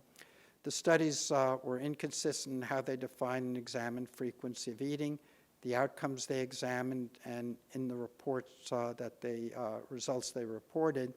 And again, the same types of limitations. There's a high risk of bias. The attrition rates were unknown in these studies. So we concluded then that there's insufficient evidence available to determine the relationship between the frequency of eating and cardiovascular disease. The next question is, what is the relationship between the frequency of eating and type 2 diabetes? Very important question. And the outcome, endpoint outcome here was type 2 diabetes. And we had 2 studies here to review that met the inclusion criteria. Both were prospective cohort studies. Both took place in the US. Both used a food frequency questionnaire with an added question to assess the number of daily eating occasions. And the outcome was risk of developing type 2 diabetes. One study reported in men. In this study, they found that men who reported 1 to 2 eating occasions per day had a higher risk of developing type 2 diabetes compared to men who reported 3 eating occasions a day. Not a very big gradient in the number of eating occasions per day, but they did find that. But when they did a trend analysis, they didn't find any trend overall between number of eating occasions. They picked out that one significant finding of 1 to 2 versus 3 eating occasions per day. And the second study was actually in women, and they did not find an association between eating frequency and risk of developing type 2 diabetes. Again, you see the same limitations here. The studies were inconsistent in how they defined and examined frequency of eating in their results. They also, again, had a high risk of bias. The weak study designs were present to answer this question, and the attrition rates were unknown. Therefore, we concluded that there's insufficient evidence available to determine the relationship between frequency of eating during lactation and type 2 diabetes. Okay. I did not do that one. I proofread these too. Okay. Well, you get the picture. All right. So you can see that there are a number of limitations across these studies.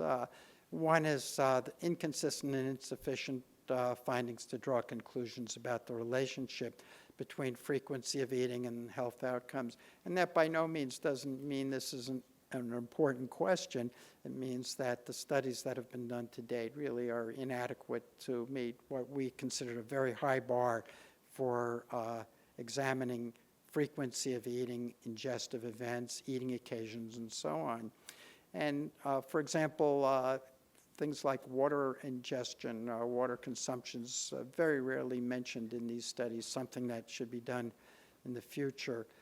They're very inconsistent measures of frequency of eating. For example, some studies included snacks, others didn't. Some defined intermeal intervals differently, and so on. So very inconsistent. Eating frequency was only assessed at baseline in prospective cohort studies. The comparisons, again, the number of eating events were inconsistent across studies. Both energy-yielding and non-energy-yielding beverages were inconsistently accounted for, as I mentioned, and the attrition rates were very commonly unknown or undefined in the studies. And the study populations did not represent the race, ethnic, or socioeconomic diversity of the U.S. population. And research recommendations, there will be many coming out of it, and we've thought a lot about what things we can do to contribute to future research. But of course, there's a need for more controlled trials.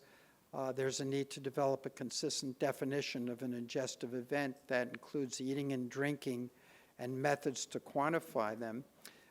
We need to encourage documentation of frequency of water consumption. There needs to be a number of ingestive events across 24 hours, at least 3 days of ingestive event data on at least 2 discrete occasions to allow assessment of estimate reliability. That's very rarely done. Report information on food insecurity to allow isolation of voluntary versus involuntary ingestive events, important consideration. And finally, need to report key confounders and other factors need important consideration. So the next step then will be systematic reviews will be peer-reviewed. We'll collaborate with the data analysis and food modeling working group for the data analysis question answering what is the relationship between the frequency of eating and achieving nutrient and food group recommendations. My understanding from Robin's presentation yesterday is that we're going to dig even deeper into that, right? There's more information about frequency of eating that will generate, might be among the most interesting parts of our report. use the frequency, use the findings of the completed systematic reviews and data analyses to draft the scientific report of the Dietary Guidelines Committee. And finally, I want to thank everybody on my committee once again and the NESR staff. Thanks very much.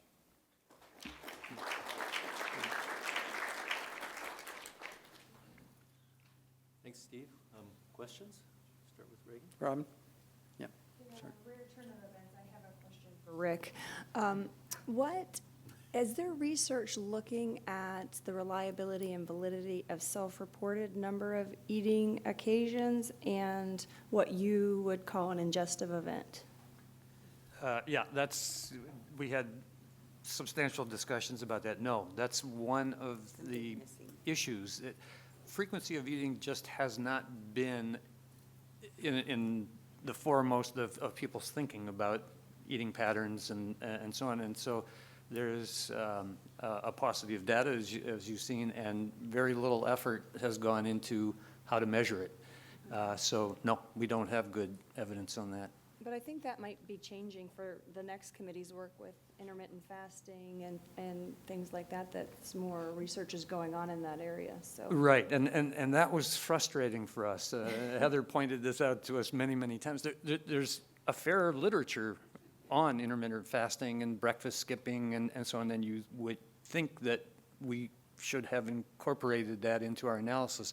The problem is those studies don't report the total number of eating events in a day, which we decided was the unit of time that we would focus on. So you don't know what compensation there may be. Yeah, they skipped breakfast, but maybe they had 3 more snacks in the evening to offset that. Without the totality of the evidence in a relevant period of time, you just can't draw conclusions. I wondered whether I know this wasn't directly your question, but whether in the body of evidence you looked at whether there was a relationship between the frequency of eating and energy intake. We didn't, did we, Rick? I'm trying to think. We didn't, but that should be something available. Yeah, and this, Heather, it was more just because it was out of scope of our question.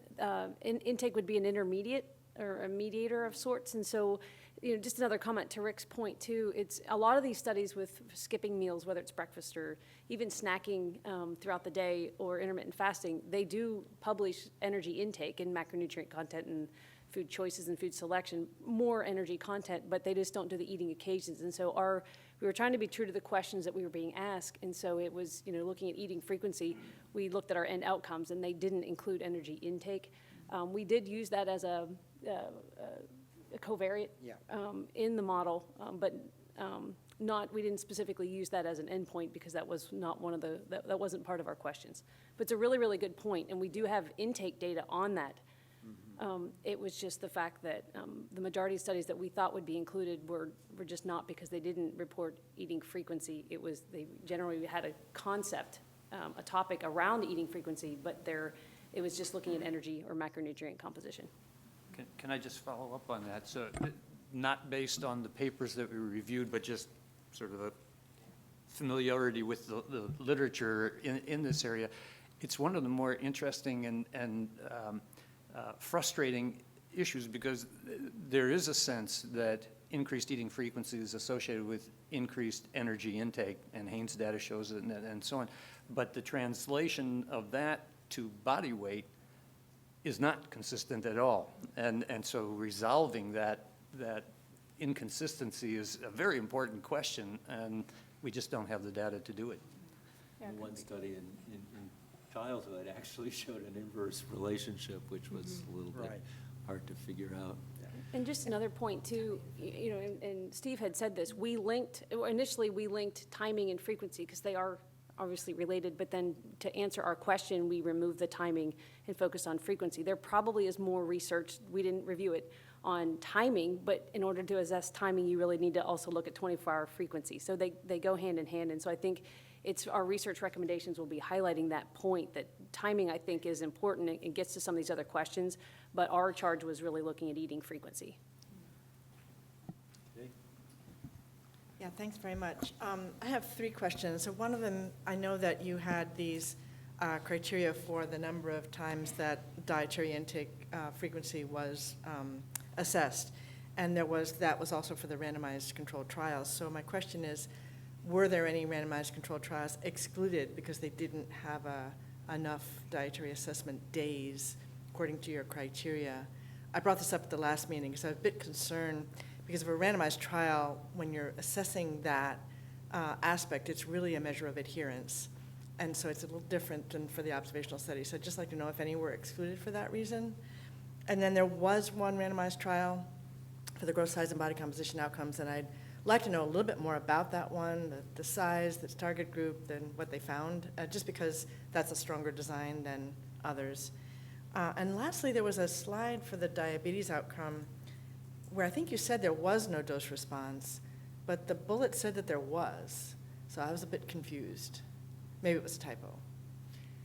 I think starting with the last one's probably the easiest one. I think what they did is they used an analysis of variance and found, no trend across the studies, but when they went in and compared individual comparisons, like 2 versus 3 meals a day, they got statistical significance. Isn't that it, more or less, Rick? Yeah.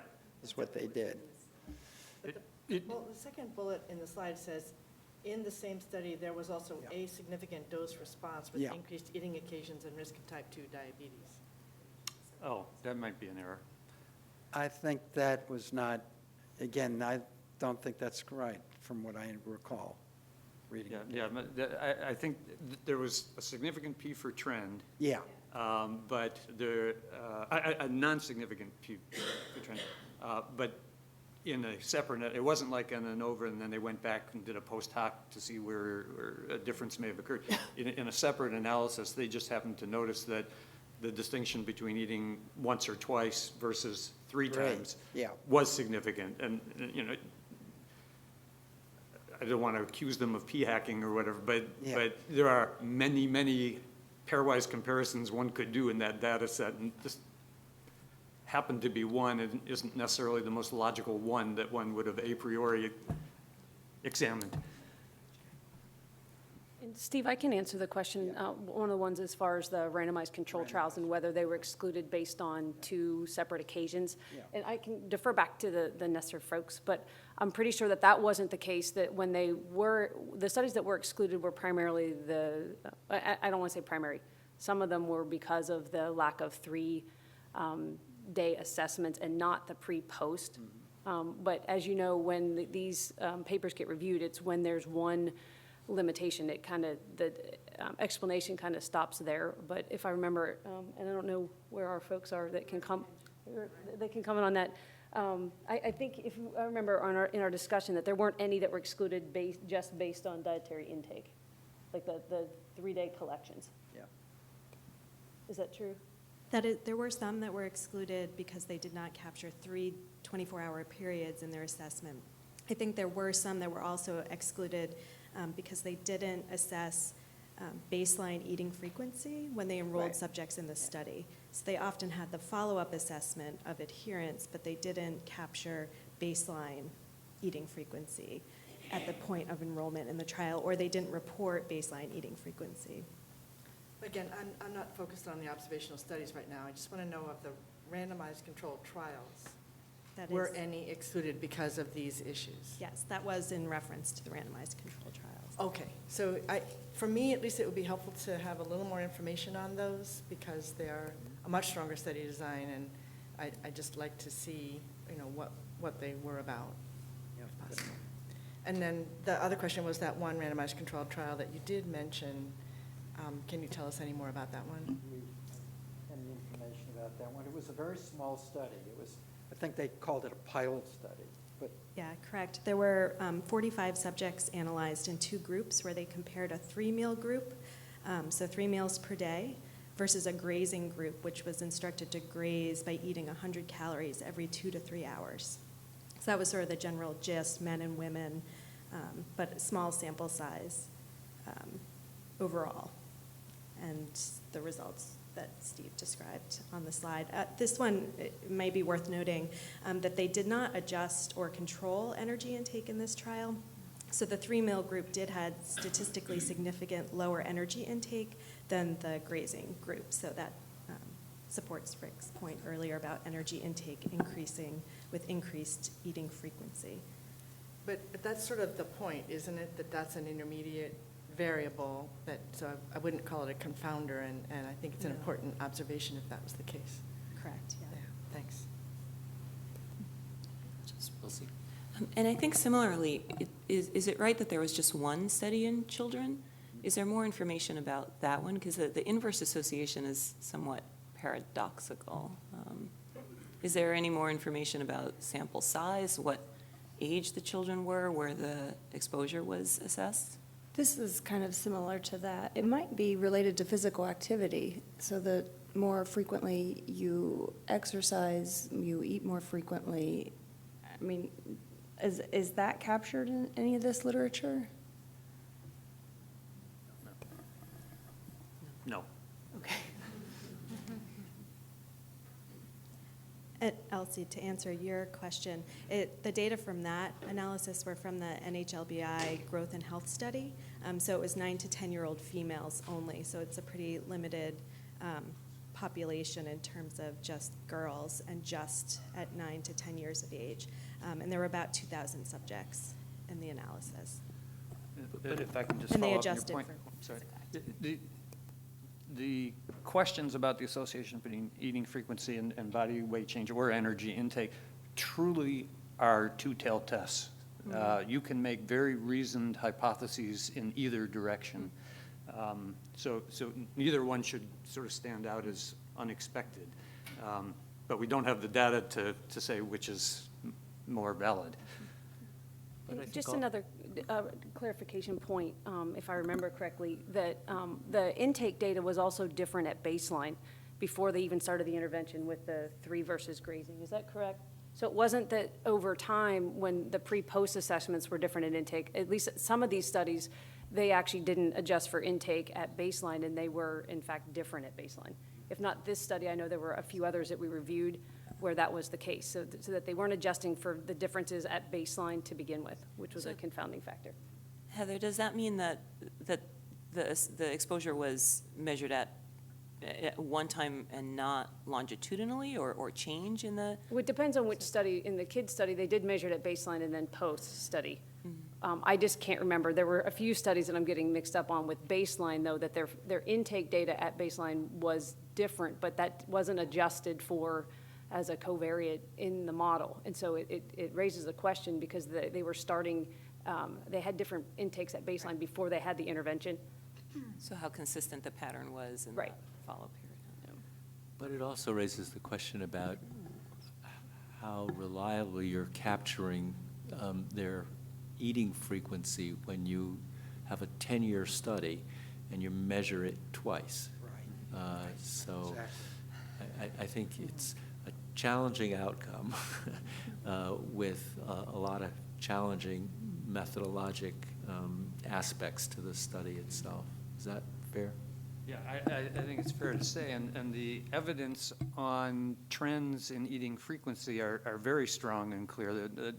We've increased in adults probably 1.5 ingestive events a day as a population, which is remarkable, and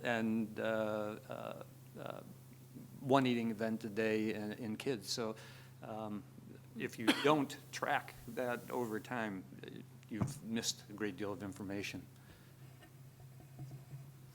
Rachel? So just as a clarification, I may have missed it.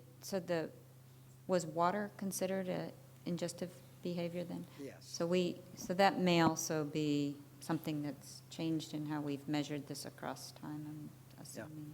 That's right. Yeah. Rick? It is an ingestive event in our opinion, but it was not a criteria by which we excluded a study because we recognized people just have not been recording that. There would have been no studies to review if we had used that as a criteria. We think it's important going forward, but we didn't impose that as a standard here. other comments? I think we're getting more data from cell phones. People take pictures and they can record time and what they ate and so on. And so there have been several very prominent papers on eating frequency in relationship to cell phone use and so on in small populations, but there will be more data on this subject. Yeah, I think that really is an excellent point, because with mobile-based methods, we will be able to get more information on this very topic, and it's going to be one of the best uses of being able to have these images. And it was because of this committee, I'm going back and looking at all of our images that we have, and I can't reveal anything because we're not finished yet, but it's been pretty interesting.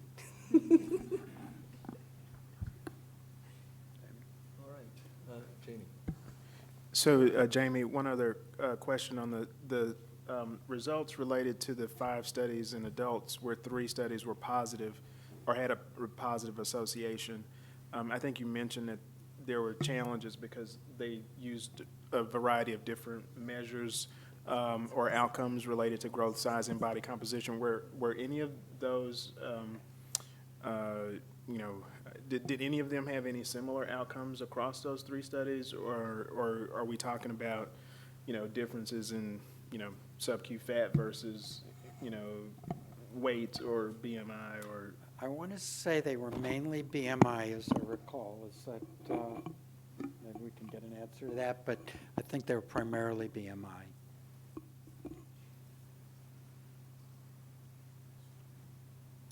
All right. So what's next? So what's next is more general committee discussion again, and we do have time before the lunch break.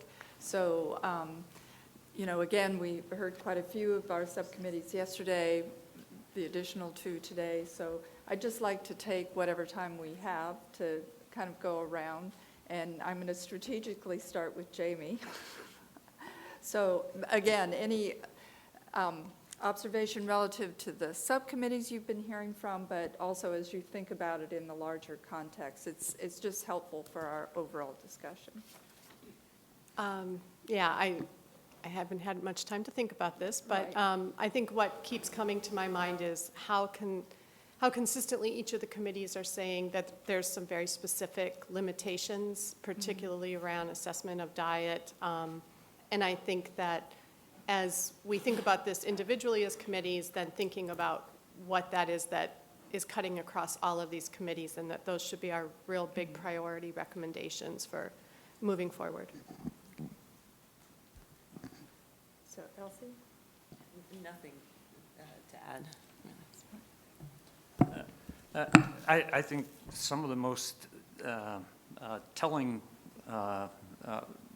analyses are coming from the food modeling and the food pattern groups, and the message seems to be that there is something about the totality of the diet that is meaningful and a target for making recommendations that could indeed have some impact. And that being true, just want to kind of repeat myself from yesterday that we don't eat nutrients, we eat foods, but we choose foods based primarily on palatability. I mean, in the U.S., we have the luxury of spending less than 10% of our discretionary income on food. And as a result, we can just pick foods we like. We're not forced to eat foods that aren't necessarily palatable, but it's the way to get sustenance. And so I think it's very important going forward for us to put food choice into the recommendations we're making and the determinants of that. Some of it is public health and access to food and so on, but a fair amount of it is also the issue of palatability, familiarity, and so on, and we should be mindful of that. So, Lydia, I'll come around. I didn't have anything to add. Okay, great. Siobhan? Regarding the last presentation, it's interesting to see results as far as the frequency of eating.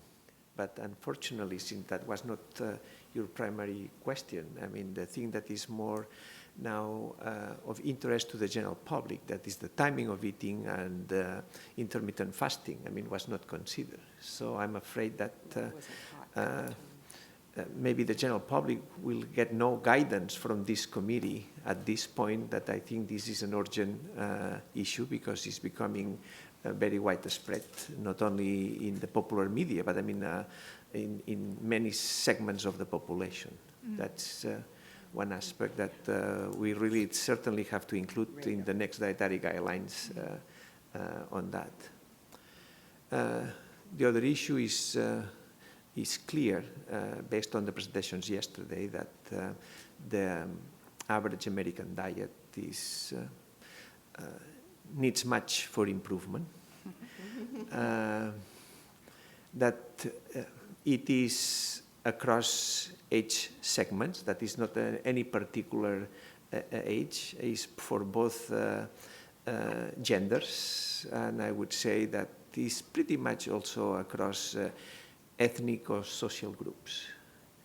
So the task that this committee has to do is to put things quite clear, I mean, for the general public. We all know that the information is not enough to change, but at least present things in a very clear way. And just in a reflection after the presentation of the dietary patterns towards the conclusions, I noticed that, and that is not the intention probably, but that was the situation, is that the foods that we conclude that build a good dietary pattern or healthy dietary patterns, such as fruits, vegetables, legumes, very little consumed by the American public, nuts, so on and so forth, are mentioned only once. I'm saying on the slide, however, meat that we say has to be drastically reduced, I mean, is mentioned 8 times.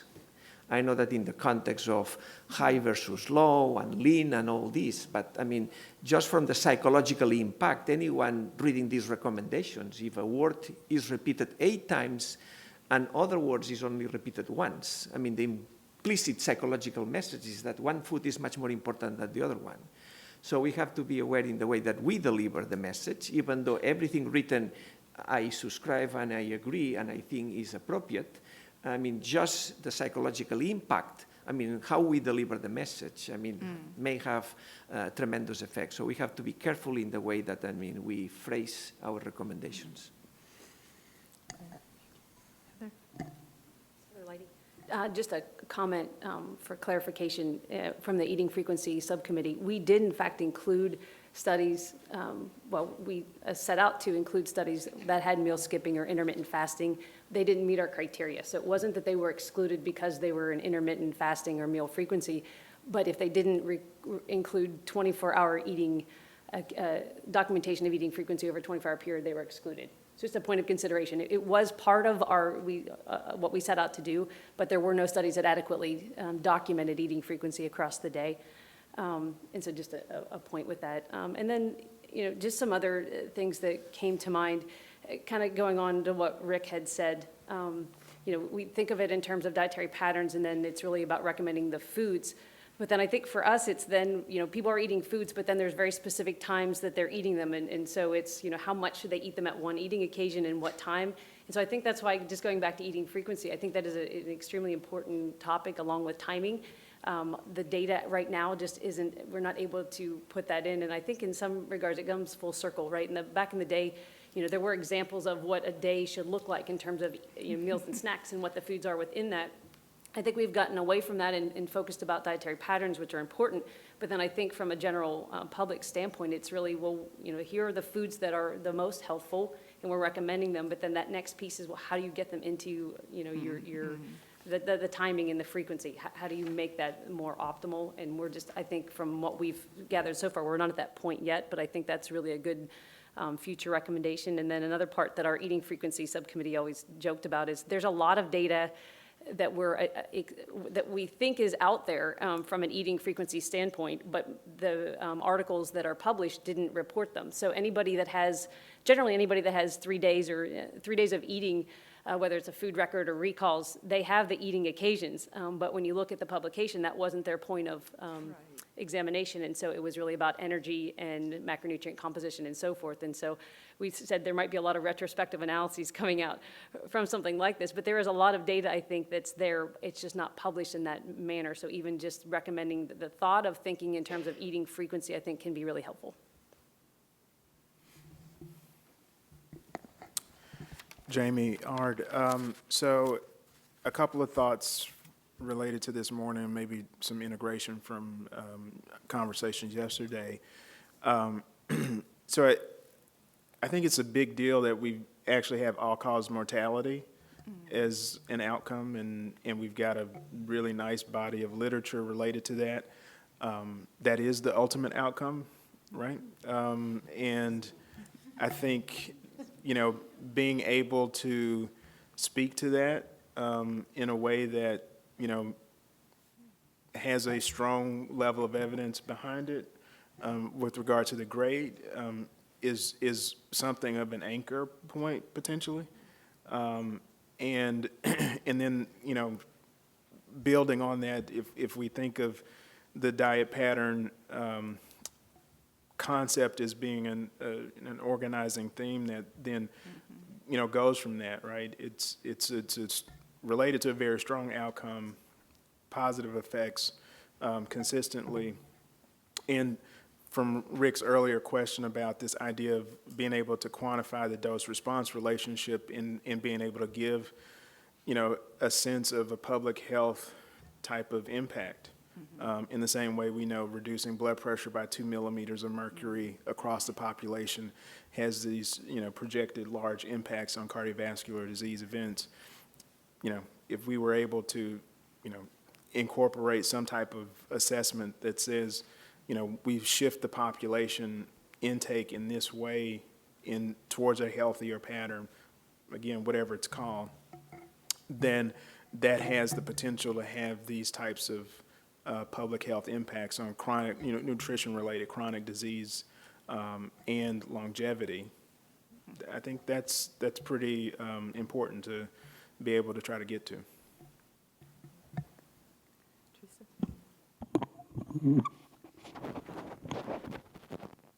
I think that it's important to note that over the course of the discussions today and yesterday, that there's been very limited or insufficient evidence to answer many of the questions that have been posed to us and which we've been asked to address.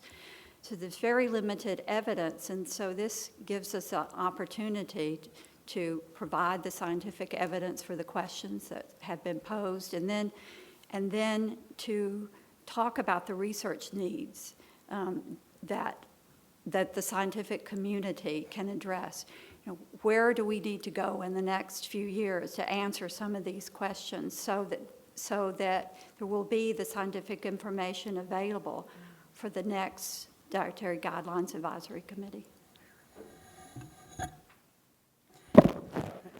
I actually had a very similar comment, and I've been thinking, of course, about frequency of eating. And I'm a clinical investigator, and these are questions you could answer in your sleep if you did a randomized, experimental study. And why haven't they been done? And think about that a little bit more. Who would fund something like that? The USDA should put some money towards doing these kinds of studies because, you think about really what gets funded in science, basic science, molecular mechanisms, so on. It's very hard to get funding for doing a study like that. So we depend on these huge observational studies that have fuzzy data in them, very hard to come to conclusions. But one good, really careful randomized trial like this, you could answer a big question. And there must be some other studies out there, people thinking about this a lot with time-restricted feeding and so on. There's a lot of data coming out like that. But I think that we can encourage really good, careful studies coming out of this type of work. That's my thought. agree that we need to find new places for funding, especially for clinical trials.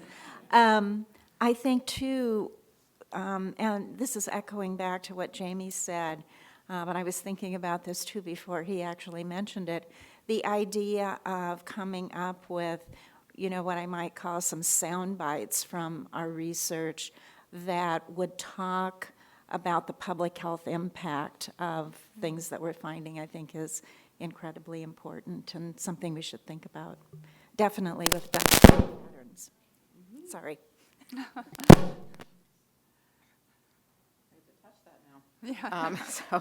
Beth Mayer Davis here.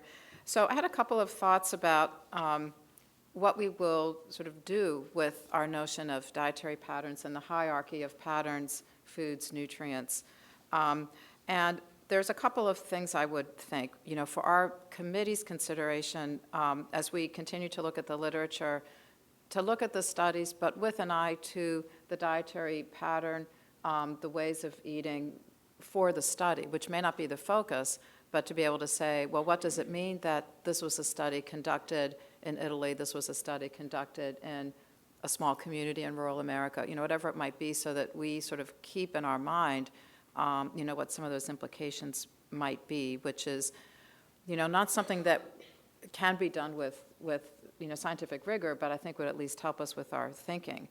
But we need to get to more scientific rigor with regard to this notion of patterns, and there's a couple of ways to do that. One of those being advancing statistical methods to deal with the hierarchy of nutrients, foods, and dietary patterns. So there have been a small number of efforts towards this using methods like structural equation modeling and so forth. And it's very challenging. I mean, I will say that my research group has tackled some of this with some really smart biostatisticians, which I am not a biostatistician.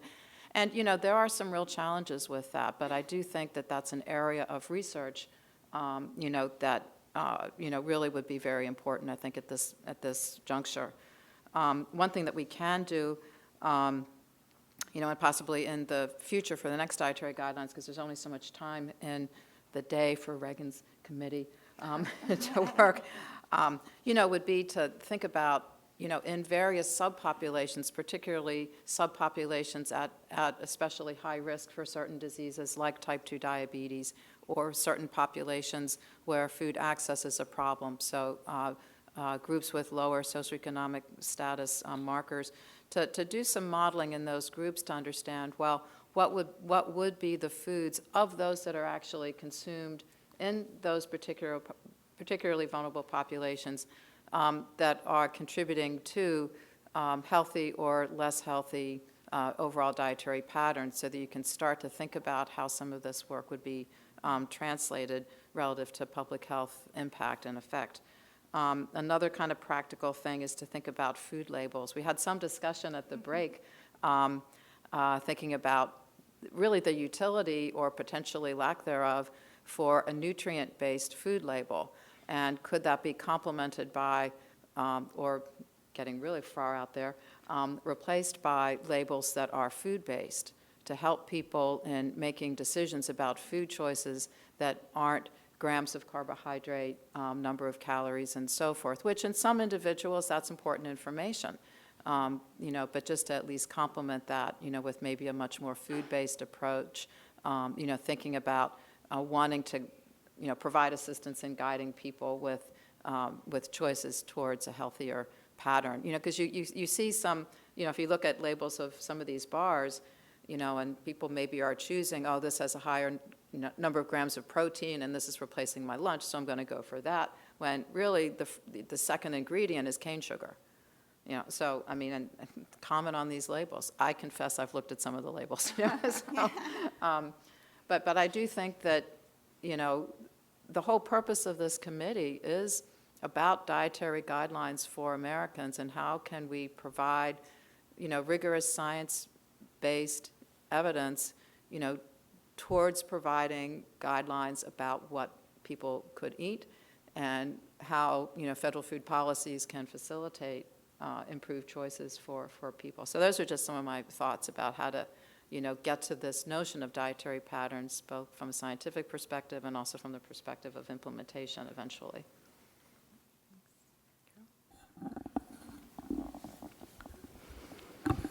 I've really appreciated these ideas that everyone has come up with.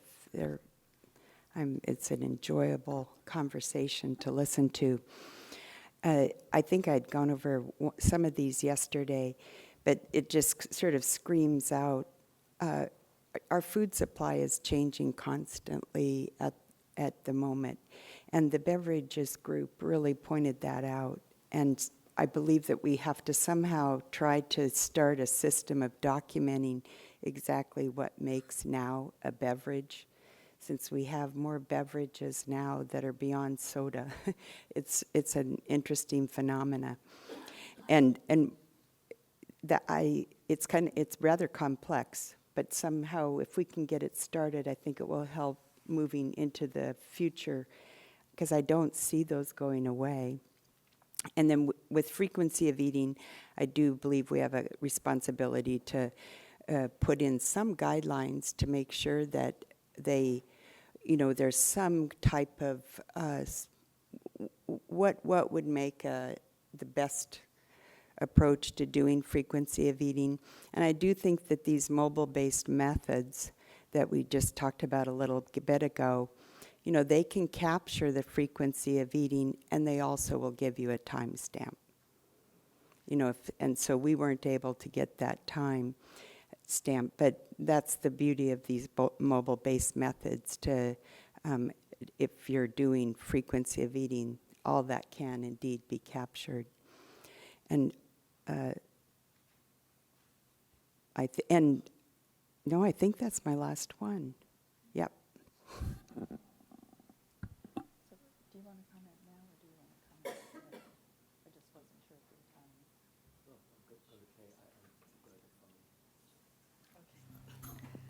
Okay, Dewey, thanks very much. I wanted to comment a little bit on the point you made, Rick, about that as a whole, Americans don't spend a large proportion of their income on food, but there are people for whom it is a serious issue. And I think for the healthy diets that we have looked at in the dietary patterns subgroup, we really need to look at the cost of those diets and the affordability for those that are low income. Some of the key foods like seafood are expensive. For nuts other than peanuts, they tend to be a bit expensive. Fruits and vegetables, especially fresh versions. So I think it would be a nice next step to work on the costing issue. Some research groups are doing that, and I think it's a responsibility we have to address the inequity in access to healthy diets in the U.S. And then in terms of the dietary pattern research as a whole, I'm thinking that it's a little circular, because many of the studies have said, here's a healthy diet based on what we knew 10 years ago, so we're going to score you on that basis. And then we say, is that score related to healthy outcomes? But that's a score based on previous research, and now we might know more, and we might score it differently. So it's a little hard for me to grasp exactly how this sort of rolling ball moves forward. And one example of that is the saturated fat part of the equation. I think there's more research now that is sort of distinguishing different types of saturated fat. They're not all the same. And there's some interesting work on dairy fat from either milk or cheese or yogurt, and is it good or is it bad, or how does it actually affect your body? And then my favorite example is chocolate, which has saturated fat, but I will maintain is a healthy food apart from the sugar. And I'm just joking, obviously, but I think I'm not. I think we do need some research on different types of saturated fat in order to really hone in on that question. And lastly, in terms of frequency of eating, one thing I didn't hear mentioned is the issue of the macronutrient distribution within each eating episode. So I know that, for example, for pregnant women, one piece of advice is to have each eating episode have a balance between fat, carbohydrate, and protein, that you don't want all carbohydrate, especially for things like gestational diabetes. But I haven't heard that mentioned yet, and I think it's something probably the next DGAC would need to look at, but I would like to hear other people's thoughts about that.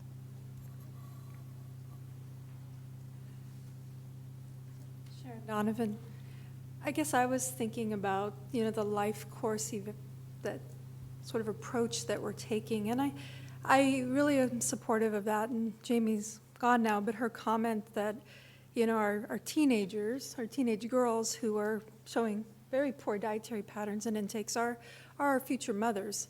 And we have good biological plausibility that health really begins in the womb with epigenetics. As part of this committee, we're not talking at all about microbiome.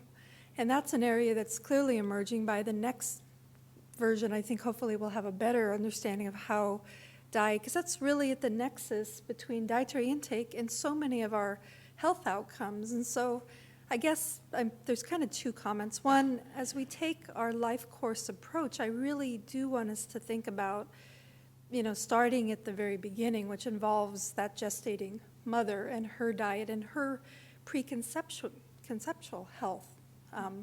There's a lot of data on that in terms of obesity, maternal obesity status, and risk of childhood obesity. So, I think our messages as a government should be that, health begins in the beginning, and that the healthier that we can have our population and the better consistent messages we can get, ultimately, maybe a while before this pays dividends, but we'll see that.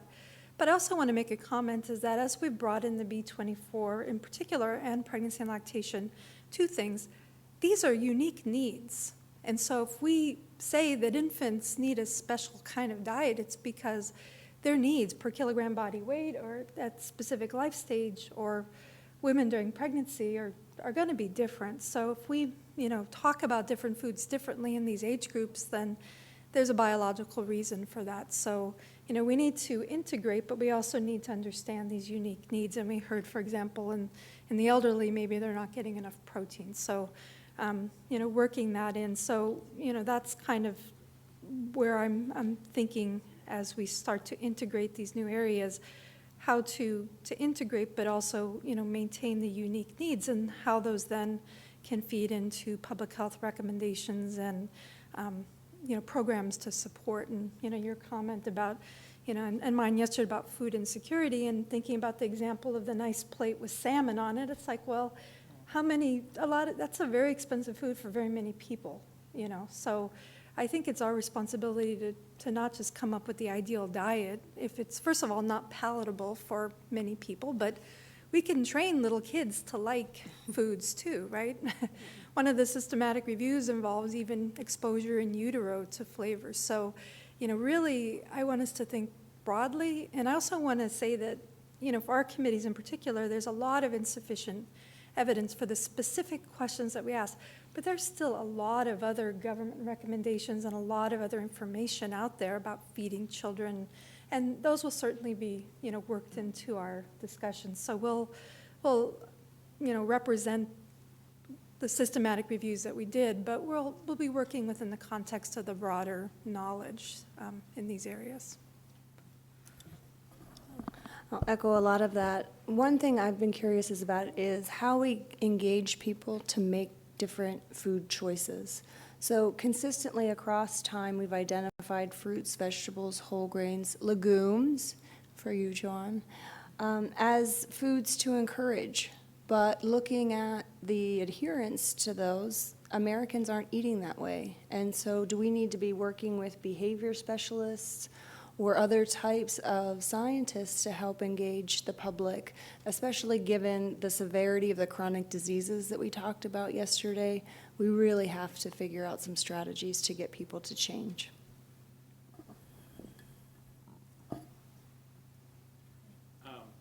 Tim Namey, Boston University. I think it's been a really nice couple of days of meetings. I think the information we heard today from the dietary patterns provides a really nice, possibly a nice kind of a unifying theme, this idea about the pattern of the consumption, which is really about the quality of the food and more nutrient-dense foods, is kind of trumps, specific nutrients or specific foods in terms of its importance. And I think the good thing is in this area, we do have, relatively solid data, not perfect. We could use some more randomized trials, and it's a kind of, that thing about improving the pattern sort of works well across, a number of different, using a life course approach. It works well when you focus on disparities, because again, a lot of the problems related to improving overall, the overall pattern of the diet quality work well across all of those. And again, it works well in terms of addressing nutrients of concern, fats, salt, and sodium and added sugars. So I think it's kind of a nice unifying theme in an area about which there's pretty good kind of scientific agreement. In terms of, other things, though, it's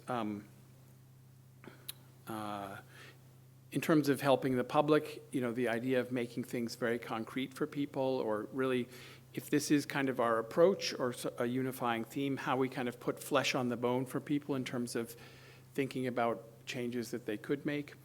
But then in terms of, actually making changes, as we know, unfortunately, that knowledge is only a small part of the equation. And, the saying that every system is perfectly designed to get the results that it gets. The U.S. dietary pattern is a perfect result of a system that, is based on the prices of various foods, the physical availability of various foods, and all of these factors. And so whatever we contribute in terms of a knowledge base also needs to inform kind of how policies change, because I don't think that telling the public is not enough to make a meaningful impact.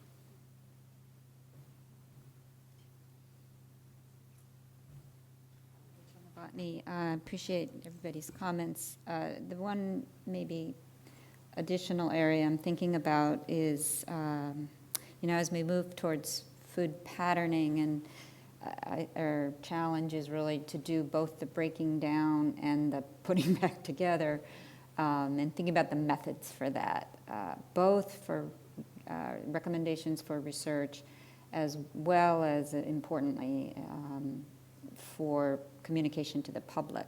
So back to, are we thinking of an expanded definition of food groups, now calling them maybe food components, and how do we name those and group them and be sufficiently expansive and inclusive, but not overwhelming, and find words that, are inclusive for different groups. So I'm thinking about what that looks like. And similarly, I guess in that vein, thinking about the term nutrient dense, how do we really convey that?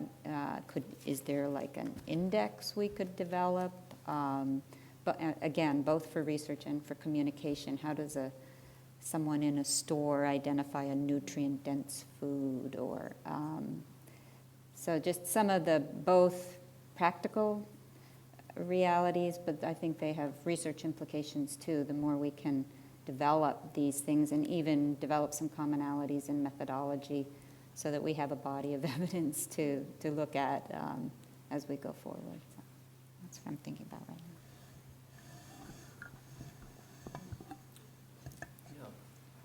So I really appreciate the framework concept that we've been passing around the table around dietary patterns. And I guess I would come back to looking at how these patterns change over the life course, and perhaps some conversation about priorities at different stages of the life course. So we've been talking about all-cause mortality, and obviously I'm pretty interested in that, although it may be too late. But if we look at it during pregnancy, for example, in lactation, we're really out to support mother's health, and we're out to support growth and optimal growth and development in the baby.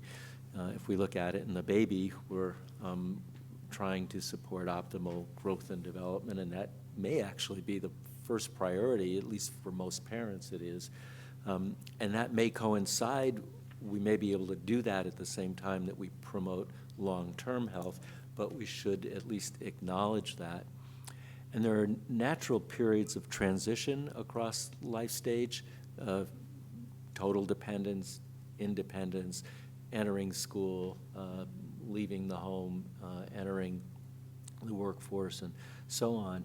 And so if we could find a way to perhaps refine the conversation about dietary patterns so that it appears that we've considered it as a continuous process that has somewhat different priorities, although the approach may be the same, then I think that's a way of relating what we're talking about to the consumer, either the parent, the child, or the adult consumer. So I think we're moving closer and closer towards an integrated approach, and I really like the way this is moving. I would agree that I think these comments are very useful, and I just hope I can figure out my notes when it's all said and done, because I've been trying to capture. And I really appreciate the committee being focused on their own work, but at this point, thinking about that work in relationship to what all of the subcommittees are doing, because at the end of the day, that's where I think our report can have its greatest impact of not just each individual scientific evaluation, but how does it come together as a whole. So I think we're ready to take our lunch break at this point, and we will start the public comments at 1 o'clock when we come back. So I think that'll fit well with the schedule, since we had the opportunity for discussion right now. So those of you who will be giving, I know they're going to rearrange the room, and there'll be a good process where we can go through. And by starting a little bit early, I know we had some people on the waiting list, but we might be able to include some of those. I'm looking back at Eve, and she's nodding her head. Okay, so we will be back and starting at 1 o'clock. Thank you. We have to take our stuff with us, or they're going to move our stuff? No. You know, they start.